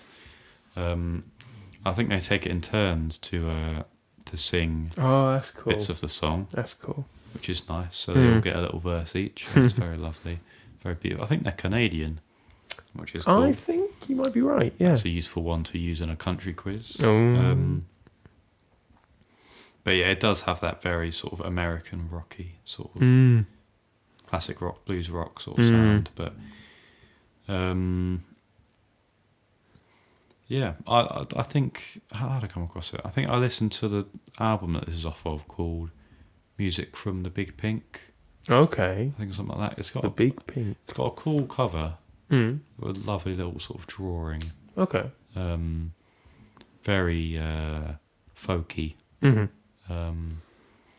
But that was a decent album. I liked it. It's pretty good. But this song in particular it's brilliant. Yeah. It's one of your favourites from a whole year. Yeah. That's mental. Yeah. I sort of had to accept that it was as well because I'd put it on my most recent faves list, and it stayed there for pretty much the whole time. It's not, I still absolutely adore it whenever it comes on. I get to listen to it. It's one I guess I liked when I first listened to it, and I still absolutely love now. You expect some songs, if you listen to them a lot, and they start dwindling. But the more I listen to this one, I feel the more I just love it, and I think it's an amazing song. So I'll leave you there. I'll give you 3 points for that. Thank you very much. I'm yet to get round to the band. I'm fairly certain Father is a fan of the band. I wouldn't be surprised. Yeah. I'm not sure how. I know this. I think this album in particular is quite popular. I'm not too sure how popular they are themselves, but yeah. I think they've got I think they're respected. Is the word I'll use. Yeah, that's a good point. So for your number 7. Number 7. I recognise the voice. I think you used it last time. This is Grizzly Bear. I couldn't gauge the title, so I just said Floating to Bethlehem. It sounded like he might say that at one point. Chamber folk is a genre I put. And I guess 2006, because I think the album they had before Vekatimes reminded me of... I think you used an extract last Yellow time House, yeah. And it reminded me in terms of sound to that a little bit, so I thought I'll use this, and I think this was one of the last. I put 2006, Mm-hmm. and this was one of the last things I got to when it came to categorising. Sure. So I just put one of the ones I hadn't put down already, which Okay. was one of your favourite songs you'd listened to. So maybe it is, maybe it isn't. Maybe you've used it already. I can't remember. Well, there's your answer. There's an explanation here, don't worry. So it's not Grizzly Bear, but it's Department of Eagles. Mm-hmm. Fascinating name. Floating on the Lehigh. I don't know where the Lehigh is. 2008. So many genres. Let's just say chamber folk is correct. And this is a vivid listening experience. Yeah. Department of Eagles is formed by Grizzly Bear members, Daniel Rossen and Chris Bear. On drums. One of them's actually called Bear. One of them's called, but yeah, when I first found that out, I was just like mental, That's insane. Awesome, What do I have to say about this? The vivid listening experience. Okay, I've got two things. I'll talk about the experience. This was when I was canvassing Idiotwin. I was showing Idiotwin off to any venue I could find in Finsbury and Haringey. It was especially vivid by the time I had reached Haringey in that area because it was so busy, and it's that sort of London high street where it's all sort of independent vendors and things, and it's rush hour, and it's like you've barely got space on the pavement to walk because from one direction you've got a bus pulling up and people piling out of it, and then to your left you've got a grocer's with a thing of sweet potato tumbling out onto your shoes almost. It was so chaotic, and it was dark and it was cold, and I was a bit tired. It was like, I got to see another couple of places. I can't leave having only seen two. That's not enough for me. But in the same trip, I'd seen the Finsbury, which is a place we have now performed at, and we liked. It's decent. Yeah, we put on a decent show. I think anyway. So that was a listening experience. I remember it quite vividly. Hence, it's in the thing. I don't know why I've just said that. But vivid enough for me to choose it, basically. Yeah, of course. Yeah. And the other thing I will say, just very briefly touch upon it, Daniel Rossen, the man who you hear singing in this track. Yeah. I have decided he is one of my favourites ever. Dang. I think he is excellent. Well, vocally. As in vocals specifically? Or Everything. lyrics? Oh, Everything. Songwriting, he is so good at creating an atmosphere, but I love a songwriter who doesn't give things easily. He doesn't tell you what he's talking about, sort of thing. It's metaphors. Yeah. It's brilliant. Yeah. Secondly, vocally, I think he's got a gorgeous voice. Beautiful voice. Yeah. Just underrated, severely underrated. What else he's underrated at? The third thing, his guitar playing. He's so good. And I think maybe the reason why we don't talk about him as a guitarist is because when you talk about who your favourite guitarist, everyone wants to talk about a certain kind, your Hendrixes, your so on and so forth. People who are known more for their guitars. I Exactly. He's probably, if anything, more known for his voice. Oh, probably, yeah. But him as a classical guitarist, he is so, it's not fair. It's virtuosic levels, right? It's genuinely, you take the time to properly listen to what he's doing, it's mental sometimes. The speed at which he changes hand position and everything is insane. Yeah. So once again, Daniel Rossen, if you're listening to this, please collaborate with Idiotwin. I love you. I've decided I genuinely love you. You've released multiple of my favourite albums ever, so well done. What am I going to give you? I'm going to give you 1, 2... Because we've been so generous with each other, I'm going to give you 2.5. Oh, that's very kind. Thank you. I don't want to be the person to end the train of generosity. That equals up the half point I got This is earlier it. as well. This is it. I know there are some sticklers for quiz-based games who despise half points, and sometimes I am that person. But when it's a 1v1 situation, it's quite a douchey move to be mean, I find. Yeah, that's true. Now for this one for you, I think I heard two different voices, and it's a hip hop track. It's a rap song. I know that I've got the category wrong. I think you've already had your album that depreciated over time. But I did logic it out because I thought 2 voices minimum. Maybe it's Brockhampton because they've got this revolving sort of members thing. And maybe it's one of the albums that this past year you've gone, it's not quite as good as the other ones or something. So I said Brockhampton. I said it was called Keep It Real, 2018 hip hop, and an album that depreciated. Ooh. Well, speaking of Brockhampton, I'm not sure if you saw a few of the members have started releasing solo stuff. Oh. And a few of them haven't really been What, all that? too much. Okay. Emir Van and Merlin haven't. A lot of people haven't really liked. Kevin Abstract's always been doing solo stuff. Sure, so it feels a natural continuation. But the white guy in it, Matt Champion, he released something recently and a lot of people really like it. Okay. So he might be someone to look out for. Watch this space. So this is a hip hop group who you may have heard of before. Far Side? The Far Side, yeah. They're not. I mean, they were definitely quite popular. They're pretty popular. 95. They have quite a few big songs. They're not ones you hear about commonly nowadays. Sure. And I think the main reason is just because I don't think any of the members really had like massively successful careers after. And I mean that mainly in a comparison point to people like if you think of Outkast, Andre 3000. Yeah. Since then has, been incredible. And other sort of people like that. Whereas I don't think the Far Side necessarily had that, but they're a fun group. I enjoy them. This song's called Drop. It's a hip hop song, 1995, and I put it as a song I wanted to talk about, but didn't get the chance Sure. to. Mainly because it's not off of an album that I've listened to yet. Oh. But one you will listen to? I might do. I'm not sure. Got to work harder, Far Side. You got to convince him. Come on. But it's interesting because this was sort of the early sort of stages of, I think, a lot of Jay Dilla's popular stuff. This is his beat. Now that's interesting. Not to say that what you weren't saying, what you're saying wasn't, but I never would have get. I mean, I should have probably, but. But yeah, because I know he did production for Erykah Badu. I'm not really sure of her dates. I think she was 90s as well. But yeah, 'cause if you think of Jay Dilla's most popular stuff, you think towards the end of his life, like Donuts and that sort of thing.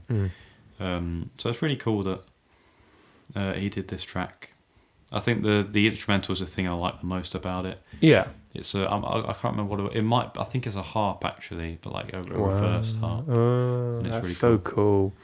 He took an audio snippet of the Beastie Boys saying "Drop" as well and used that in the track. That's what it is. That's what I thought was. I said this whilst we were doing this earlier. I thought it sounded like the guy from that one episode of SpongeBob who just goes chocolate. I just thought it was a chopped up thing of that, but of course it had an Ed at that point. So, yeah, it's fun. The music video for this is really good as well. Have you heard of what's his name? His name Spike Johnson or something like that. Spike Lee? It's not Spike Lee. It's not Spike Lee. It's not Spike Lee. I might have to look this up. Spike Jonze, that's it. Spike Jonze. Have you heard of Spike Jonze? No. He's a popular director. He's done some films and stuff. Okay. I'm giving him the best CV at the moment. He's done some films. He's done a couple of films. But he's done music videos and stuff as well. Sure. And he did this one, and it's really cool. What he asked the group to do was to roughly learn their song backwards. Oh. So that when he recorded the video, he used the backwards. He took the song, reversed it, and then recorded it like that, so that the actual proper video is all in reverse. Oh, that's so cool. And it's really cool because quite a lot of the time they're just going around doing normal stuff. Like they'll be like walking down like a sidewalk, and there's a bunch of people, and you can clearly see they're all walking backwards, and they're all just casually trying to look normal, and like walking forward. It's really cool. There's a lot of other really cool stuff where they've sort of reversed them, sort of throwing some of their clothes around. Oh, okay. And it looks really cool because you just sort of get it like clothes coming over. Yeah. And then suddenly it's just on them again. Yeah. It's really cool. That's really cool. Fun. Very clever. Very creative. And those are the main reasons I wanted to talk about it. Yeah. It's a fun song. Mm. Give the song a whole... Look up the video on YouTube Okay. in your free time. It's Mhm. good. It's really fun. Mm. And I don't have much more to say. I'll give you a point for hip hop. I will take that. Thank you. I don't think I have heard of Far Side, to be honest. So I think this is your Number 8. Number 8. Let me remind myself. Oh yes, this one. So this was bonkers. Yes. This was very Bonkers weird. is the perfect phrase. Really. I know you showed me some a Swans song. A Swan song. Yeah, that you listened to last month rather. Time has flown by leading up to this game, yes. So I thought that maybe this... I'm being really slow. What am I trying to say? I thought this might have been them because it was very, very weird. It's incredibly weird, yes. I guess it was called I Heard Your Footsteps, which is in relation to The thudding. what the sound of the song is. Yes. I just said I didn't even put much of a genre really. I just put experimental. 1990. I think I was initially going to put a song which was a disappointment or like something that was a disappointment. So I remember there's a lot of Swans albums you don't really like. Yeah, Tried the early listening to stuff. one or two of Yeah. them. But I ended up putting a song you wanted to talk about, but didn't get the chance to. Probably because it was one of the last categories I had to attribute to a song. Sure. So, That's fair. You've applied very good logic here. thank you. Very good logic. Oh, hell yeah. Wow. So, let's have a very brief a chat as I can muster, about Swan's most recent album, The Beggar. In particular, the titular track, The Beggar Lover brackets Part 3, which is the third part of a trilogy of songs. The first two I haven't heard because they're on sort of live albums and things. And that's cool. I don't really have the dedication to listen to live albums by artists other than Peter Gabriel. So it's a good album. Mm-hmm. This is the best track on it.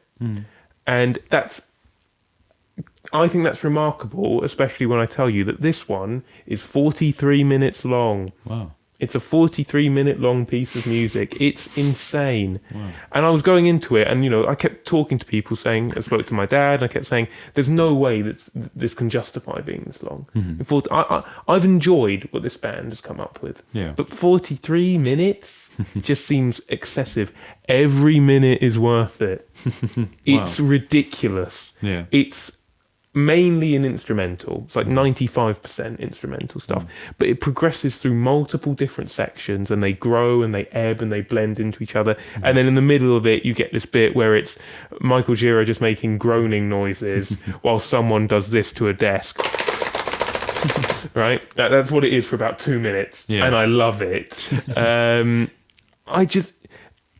In a way, if it was to be a different band, they could have released that one track on its own, and it would have been a very good prog rock, experimental post rock album. Done. One 43-minute track, that's an album length, finish it there. But then there's other songs with it. Another reason why I like this album a lot, it sounds really morbid, it's about death and aging. It really hones in on it. Yeah. And the reason why I like it is just because it's a really open and effective exploration of both the things. It's not the same as the Mount Erie. It's not the same as all of this. It's not really to the point, on the nose. But it's well written. Yeah. And the sound choices are great. And this is a great track. The final thing I will say about this is, because now I've done all of the Swans albums I want to listen to, I'll make a brief comment on my overarching opinions so that they are here in recorded form. And it's basically the following. Before they break up and come back together, and then you get things like To Be Kind and all of this, there is an unmistakable, evil, sort of gritty sound to it. I don't know if that's because it's slightly more grainy, all that stuff, things like Soundtracks for the Blind. But there is an evil this nature there. Yeah. It's like you're in hell at times, and that's a compliment. Post reunification, things like To Be Kind and all of this, I think I probably prefer Soundtracks for the Blind, the sound captured in that album, to the newer albums. Yeah. And I say they don't necessarily sound evil. They don't sound like you're in hell. They sort of sound like, I don't know, the breakdowns you have when you realise you're going to hell. It's a fine difference, but it's a difference nonetheless. And also in the new albums, you lose the female presence of Jarbo, her voice, what she brings, which is a shame that it's not there as much. All in all, listen to the ones that people say are good. Okay. I think I said that quite aggressively. I saw you blink quite a bit. I wasn't meant to. Well, it was more the fact that they're just a very, very hard band to listen to. Okay, no, that's a fair point. If you don't want to listen to them, don't.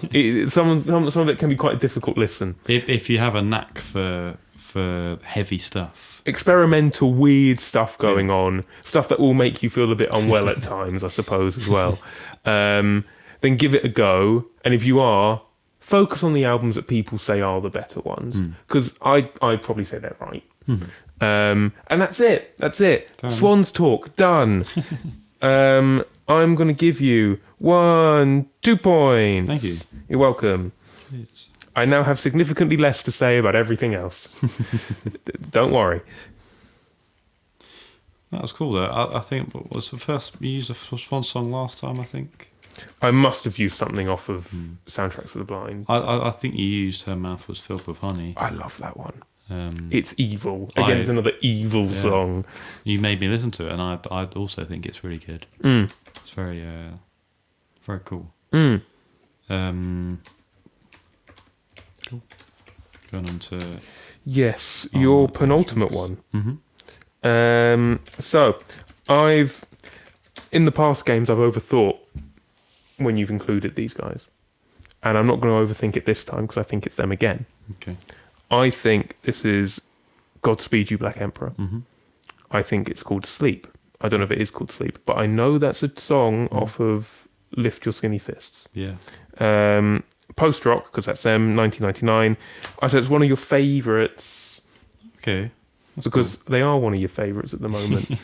Yeah. Well, I think I mentioned it last time. You know, you listen to a lot of Swans. I'm listening to a lot of Godspeed. Post-rock sort of lineup going on. Exactly, yeah. I have listened to F sharp, A sharp, Infinity now. It is cool. It is very good. I'm not sure if you know, there's a Danny Boyle film where he uses that as sort of the soundtrack, or at least that inspired it. Well, the car is on fire and there's no that whole thing. Yes. Yeah. I'm not sure if it's that specific thing, but he used a part of the song East Hastings, I think. That's brave. But it's a really interesting album. It's really, they do a lot of sampling on it as well. Yes, cool. they do. But this is not Godspeed You Black Emperor. Forget Swans. Chris is more evil than pre-breakup Swans. Chris is more evil than Swans. This is by an artist called Scott Tumer, who I discovered when I stayed up quite late on a it's another vivid that listening experience. It is.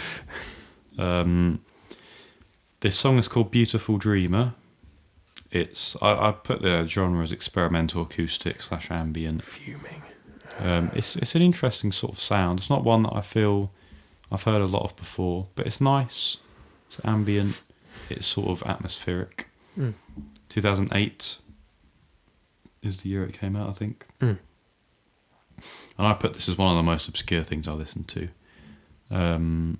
So I've told Fred many times, but for the sake of clarification, those who are listening may be aware that our EP, some songs of our EP were played on a UK radio station called Rock Radio UK. We didn't really know what was going on. There was a lot of panic initially, wasn't there? Yeah, we were both away on separate holidays, and you'd called me and gone, "Do you know what Rock Radio UK is?" And I had no idea. And you said that they'd done a Facebook post where they said that they were going to play some of our music on their radio show. I didn't know if it was a scam. I just didn't know. It was so unclear because they didn't message us about it. They just sort of did it, and we were a bit like, "Oh, that's sure." And then they did, but they were doing it at like really. And when I say really early in the morning, I mean like 3 o'clock, or something. So we would have had to stay up for it. So we had that conversation after dinner or something. So I said, "Okay, that's what I'm going to do for the evening. I'm going to have about an hour's sleep, and then wake up again." And one of the songs that came on while I was up waiting for our track to play on the radio was a song by Scott Toomer. It was called Midway. I think it's got I think it's an accordion part on it, which is very lovely. This is another song off of that album that it's off of. The album's called Hard Again, which I listened to. Definitely the most obscure thing I've listened to all year, by no shadow of a doubt. This is not popular whatsoever.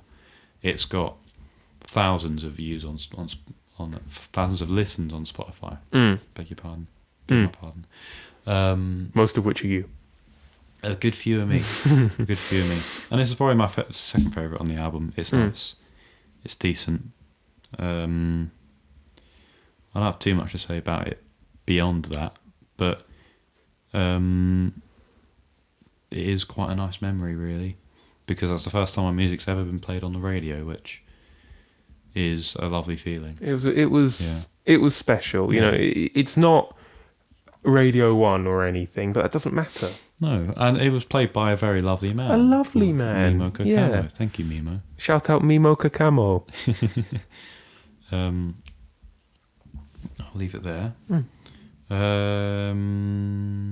on, Chris, do it. Do you know what? I might give you post-rock. Look, okay. I'm going to give you about 20 seconds to figure out whether it is truly post-rock or not, because I don't want to rob a point here. If you, in the pit of your heart, genuinely believe it to be post-rock... I don't genuinely believe it to be post-rock. It's strenuous at best, so I might... who cares? It doesn't flipping matter. You can have a point. Don't say our game doesn't matter. Of course it matters. It's the integrity of the whiteboard game. It's strenuous, but it's got post-rockisms. You can have a point. Are you sure? Yeah, I'll have it before I change my mind again and start losing it in the process. Tell you what, this has been the most wishy-washy point system we've ever deployed in a whiteboard game. But thank you nonetheless. Thank you. Once again, shout out Mimo Kakamo. Lovely man. Lovely man. He would never use such vulgar language as flipping. He probably wouldn't. Unless it was in Italian, which we can't speak, and he can. He can speak many languages, I think, can't he? I think he can, yeah. Talented chap. So not only is he just musically multilingual, he's literally multilingual. So this song you gave me was like listening to... I think I mentioned it when we were going through it. It was like listening to a weird breakcore mashup with David Bowie in it. Just some guy who really liked David Bowie, but also really liked breakcore, and they combined it together, and it was trippy because they use. I'm not sure if it's the Amen break that they used, or there's also a break that's in a James Brown song that's very popular. So one of them two sounds like it was being used, but I'm convinced it was David Bowie singing. Mm-hmm. So and honestly, I don't know what to think, unless this is like a really like deep cut off of like Heathen or something. I said Intergalactic, which I think is actually a name of a Kid Cudi album. I can't remember. Did you say Intergalactic? Intergalactic. Okay. Trip hop / breakcore. I had to put breakcore in there / rock. 2003. Mm-hmm. And I put song by an artist who dominated my listening, but I realised that might end up being the last one instead.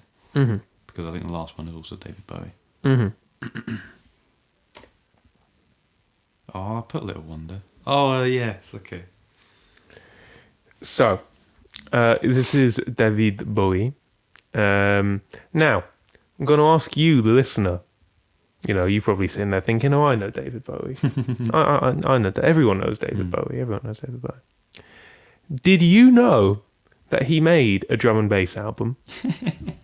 No, you didn't. Don't lie. No, you didn't. You didn't know that. You didn't know that. Wow. But because I, throughout the entirety of last year, listened to most of his albums, so yes, it is an artist that dominated my listening, I know that now. And do you know what the best bit about this fact is? You know what the best bit about it? It's a good drum and bass album. It's genuinely good. It's called Earthlings. Earthlings, plural, perhaps? Might be Earthlings, single. Try and wait for affirmation. Earthling, yes, Earthling single. It's so weird. For the first couple of tracks, you will genuinely think, what is going on? Yeah. This is insane. This is not Bowie. But this is him. I think it's one of the best demonstrations of his versatility and his willingness to, you know, flow with the changes of music around him and to preempt them in many ways as well. His want to evolve. Exactly. His continuous want to evolve. It's exactly that. This is the best song off it. I love this song. I am a sucker for just block piano chords. Yeah. And it's a great progression as well. And there's a bit specifically at the end, if you do choose to listen to the song. I wanted to choose that, but the lyrics are just Little Wonder at that point. Yeah. So there's not even any competition when it comes to guessing the title. Yeah. But there's a bit where you're sort of in the chorusy bit, and it's chugging along, and the drums are building up, and then at one point he just goes, "You little wonder, you," and then it goes back into the main head, and it's just, yeah. And the video's great as well because it's just him being mental with a really sort of late 90s drum and bass sort of like camera shots. It's insane. It's very fidgety. And look, my closing remark on it will be that now I've listened to a lot of his stuff and I've, that's including Black Star. I've said this to you already, Chris. There is something about any time I listen to anything he made ever that does hit me with a bit of sadness. Because, that it ends, effectively, and not in the way that anyone really wanted it to. Yeah. And you do realise, well, at least I do, after listening to all of this stuff, that he was genuinely just that good and that important. Yeah. And it's difficult to, as a musician of any degree, not feel some sort of affinity with someone who's blazed such a bright trail like that before you. So shout out David Bowie, a bit of a niche one. Yeah. But no, just to clarify, David Bowie, Little Wonder, 97. I said alt dance, industrial rock, or drum and bass, but you can have breakcore and rock. Thank you. I'm going to give you 3 points. Thank you very much. I had Little Wonder down, so I'm a bit annoyed that I changed it. Oh, it's a classic. Go with the gut every time. Average Chris play. I'm going to preface this answer to your final extract, Chris, of this game by saying that I don't know who this is. Yeah. And I think that's the point. Yeah. Because I think this is an artist that for over a month now, probably, you've been talking to me about saying, "Oh, I can't wait to talk to you about these guys. I love these guys so much. I'm listening to them all the time." And you keep referencing them. You keep referencing them any time we message each other back and forth. They work their way into the conversation. Yeah. You've told me that they've inspired stuff that you've written. The Whiteboard Game jingle. There's a spoiler. Yeah. You said that a band had inspired that, and I think it's these guys. I don't know who they are. I've put down Guided by Voices because I think, even though I know it's wrong, I think it's one of the most admirable guesses I could have made.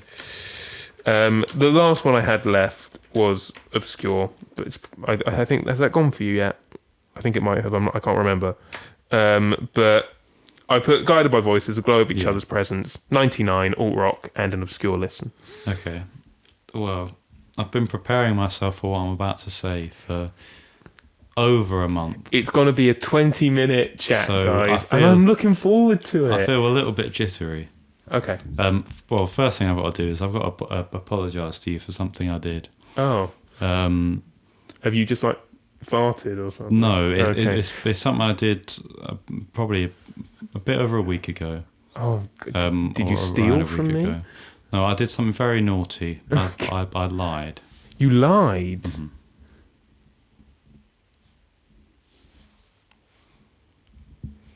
So if Can you've I been very, very quickly say, he's just won an Oscar, guys. You don't know why, but he's genuinely just won an Oscar. if you follow our social media stuff, you would know Well that done. I'm just, just well done. Just well done. I can't even be mad. Well done. last week's music of the week, which Fred usually puts on our social media, he didn't have the time to do it, so I did one. Very good one. Thank you. Yeah. And I was umming and ahhing between whether I do one on this band that I've been listening to non-stop for over almost 2 months now, or if I, have to, grit my teeth and choose one that I like but don't like as much as something like this. And I messaged Fred about it, and he said, "You don't know the amount of times that I've been unable to I've dodged so many. to put songs on Music of the Week because I want to talk about them in the Whiteboard Game." For instance, I did choose Angelina by Pinegrove for one of them, and that was about a month or two after I'd actually listened to it. Yeah. Because I had to wait to use it in a game first.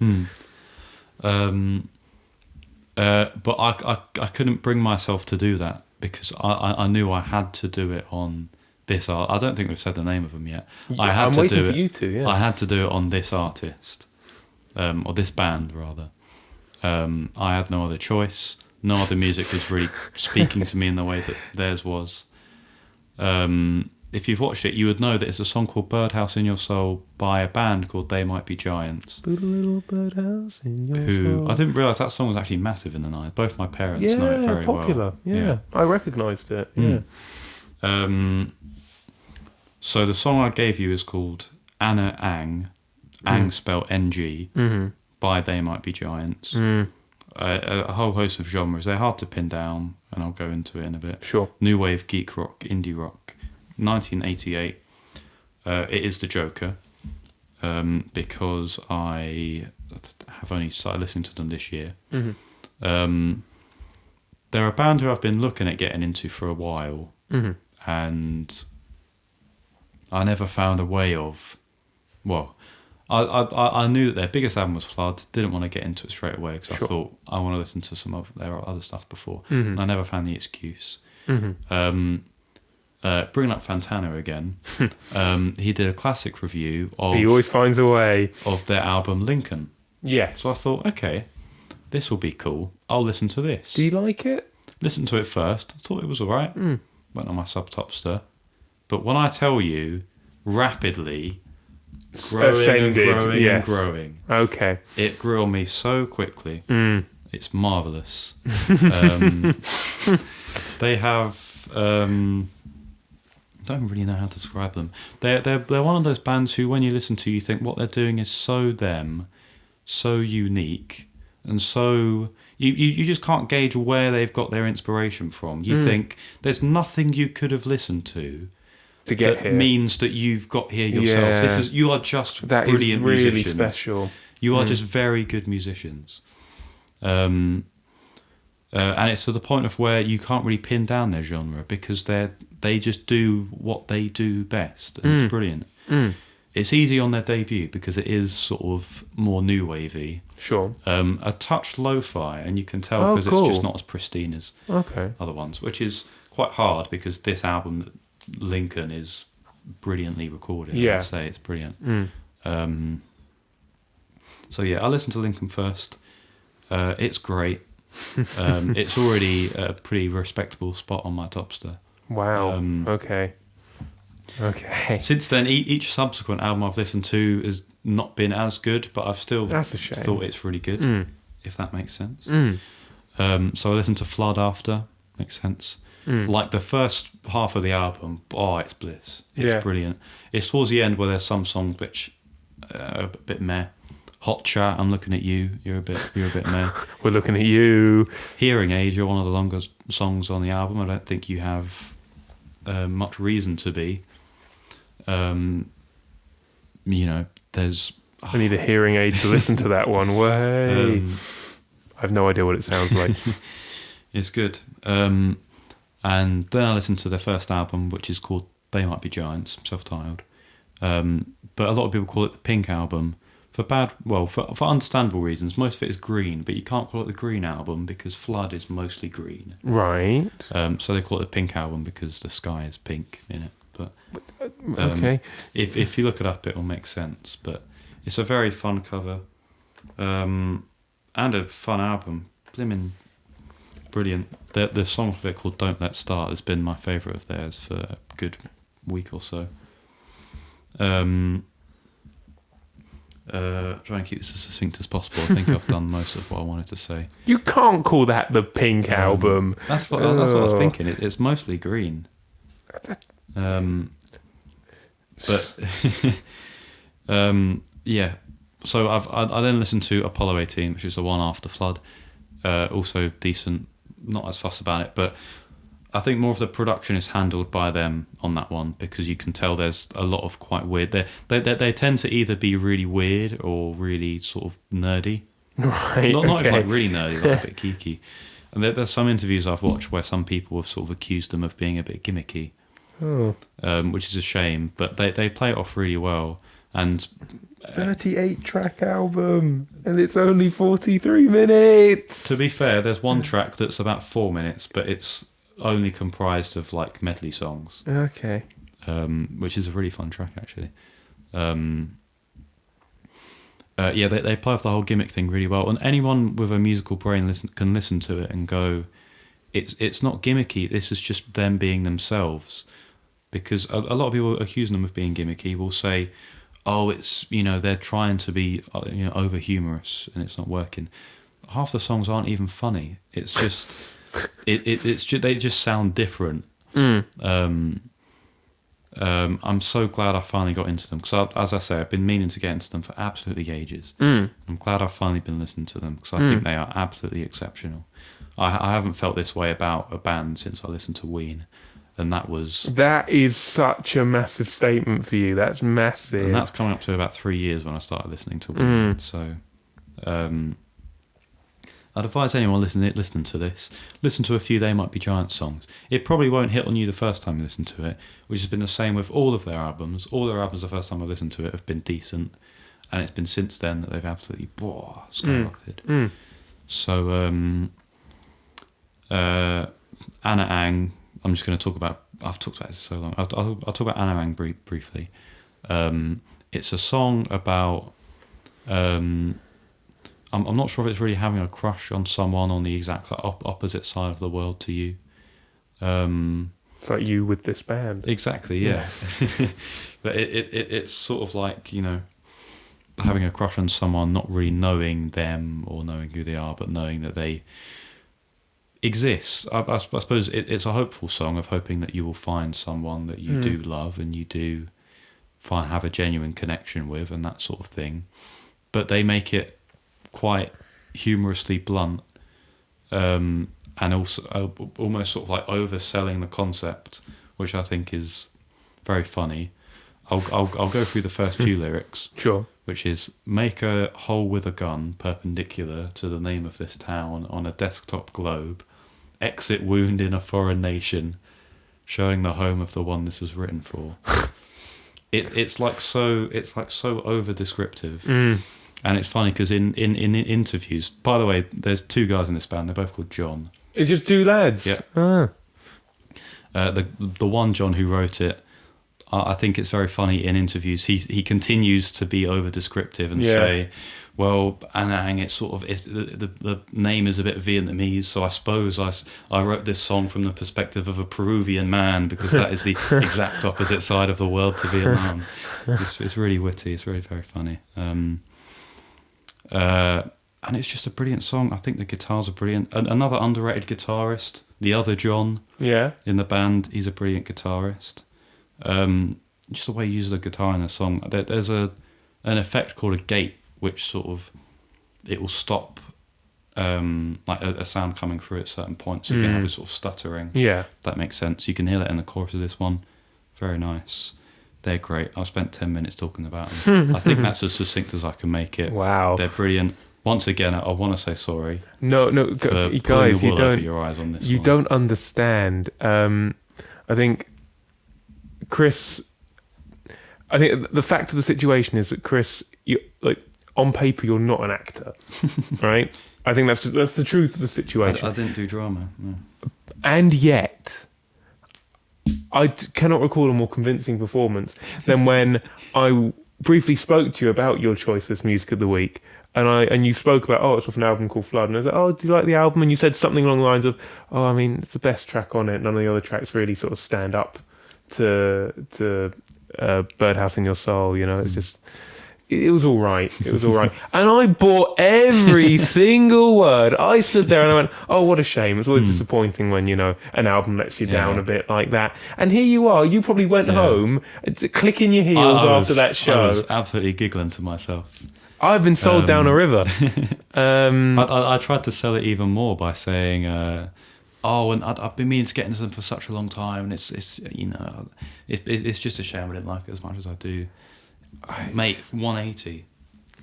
Well, look, what I will say is that I will get him back. Yeah. It will be returned. Yeah. I mean, if this means anything, expect to be seeing them in most whiteboard games in the forthcoming months. So get clued up and you'll be getting some free points. Well, listen, next one we record after this, I'd say maybe 8 of my 10 band guesses will probably be They Might Be Giants, just to make sure I get that 1 point. Yeah. I'm going to end it there.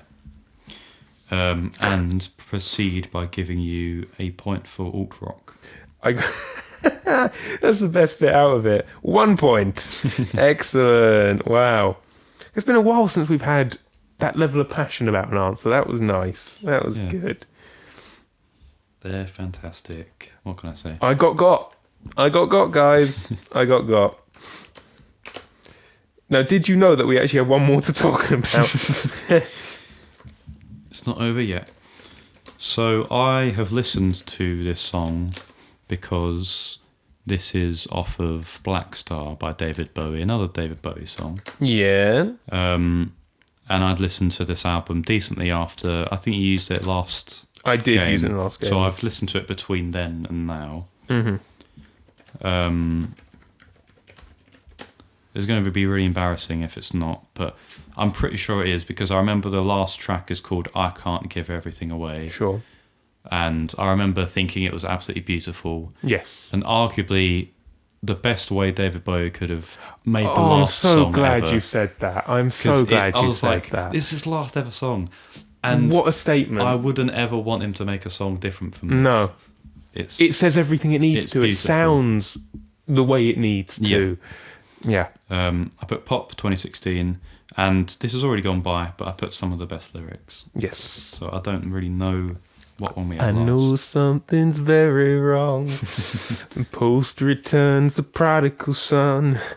With blackened hearts, with flowered muse, with skull designs upon my shoes. I can't give this everything. Is I thought I had the last laugh in this game, but clearly it's not as big. I haven't played you in the same way you played me. I mean, this is crazy because if it was, I'd like to think that I would have guessed because I did think this doesn't sound like David Bowie's voice. It's not David Bowie, by the way. It's not. I can't guess anyone but David Bowie. Of course you can't. Yeah. But if it was any other Spoon song, I'd like to think that I would have guessed Spoon. Yes. So this is a marvelous play. It is Spoon.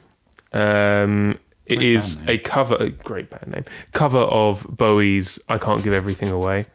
Replaying in my head that dance you were doing when you were singing it and just thinking, oh, goodness me.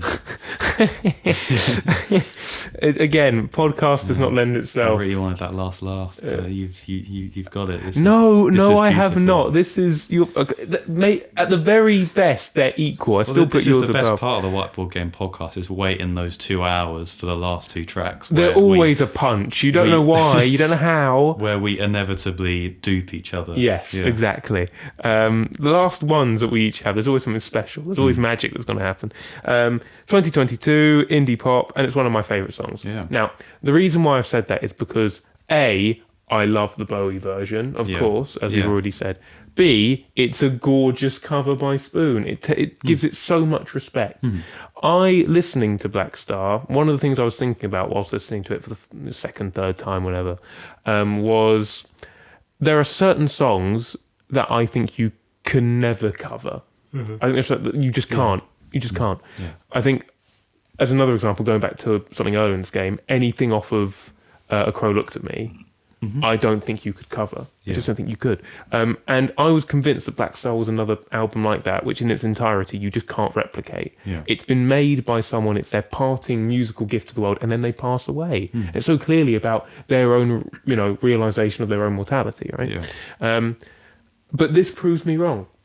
It is so beautiful. The piano work on it is stunning. I think I'm coming to slightly similar with the Daniel Rossen conclusion that Britt Daniel might be one of my favourite vocalists. I think his delivery is excellent every time. And as you said, lyrically it's already beautiful. The way Bowie's written it, it's already beautiful. What a wonderful parting gift. Yeah. What a statement of looking back on his career, as I say, realising that his time is coming, and, all in once sort of saying, I've done what I've needed to do. What a statement to make just before you go. I've done what I've needed to do. Yeah. And I couldn't have done any more. I can't give everything away. If you like, listen to the Black Star version first. If you like that, then listen to this one, I'd say. And yeah, that's it. Wow. That's it. I found this in December of 2023. So, good find. Yeah. Within the last 2 weeks. And it's through process of elimination, as I've explained to Chris, my Word document for this game is just littered with colour coordinated lists. They take up 2 pages. It's the amount of options I had was silly. But I'm going to give you 1, 2. Do I give you a half point for saying Bowie because he did actually write it? No, I don't think so. Apparently I don't. Okay, 2 points. Wow. What an ending. What an ending. One of the most entertaining endings, at least. Yeah. And now, counting up in silence. Okay, I think I've got my one. I'm just going to double check.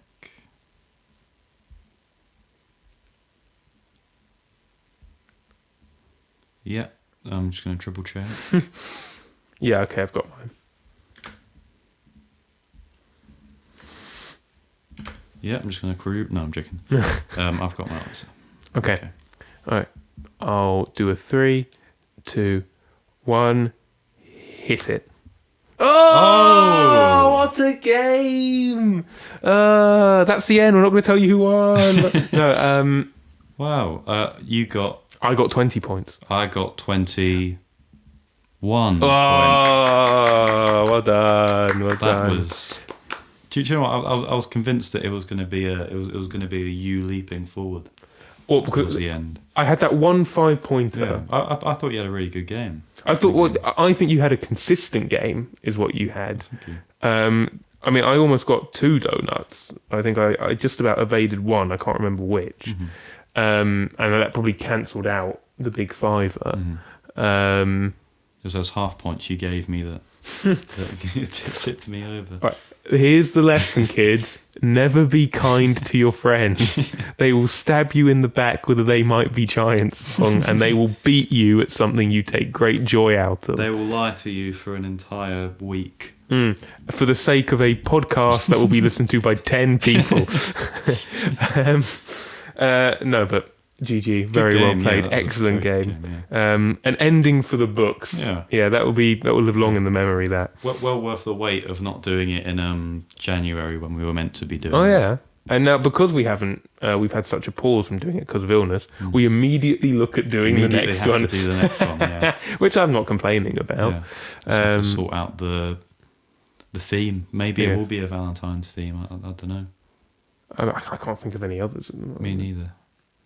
We'll discuss this. You are hearing in real time us thinking about what. Exactly. I mean, I can have a look at the other themes I've banked, but I can't think of any off the top of my head. There was a lot of old ones that we thought were good that we haven't recorded, of course. So yeah, that we could repeat. That's true. Coming back to. That's true. I really like the one where it's Chris gets 0 points and Fred wins round. I think that's a great version of the game. Yeah.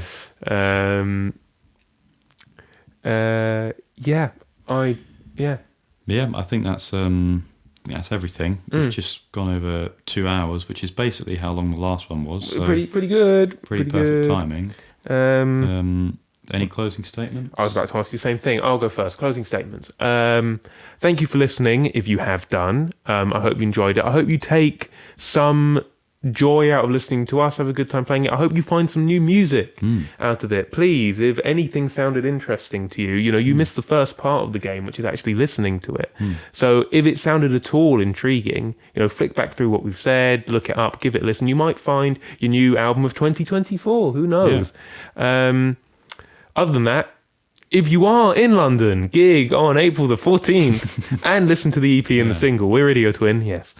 Keep looking at our link tree because it'll probably, we always update when the next gig is. Mm-hmm. So do check that. We might end up having one between now and... We're trying. The next one, so we'll see. Keep up to date. Keep liking our skits and rehearsal videos and music of the weeks and stuff. Even if you don't laugh, please. If you get something out of it, that is beautiful. And we look forward to doing the next one. Probably won't be too long when we do the next one. No, probably won't be. Hopefully you'll be able to get to listen to this soon as well. But I think if there's nothing else left to say... I don't think there is. Then we must... end with... Whiteboard Game and Chris lying to me. Forever.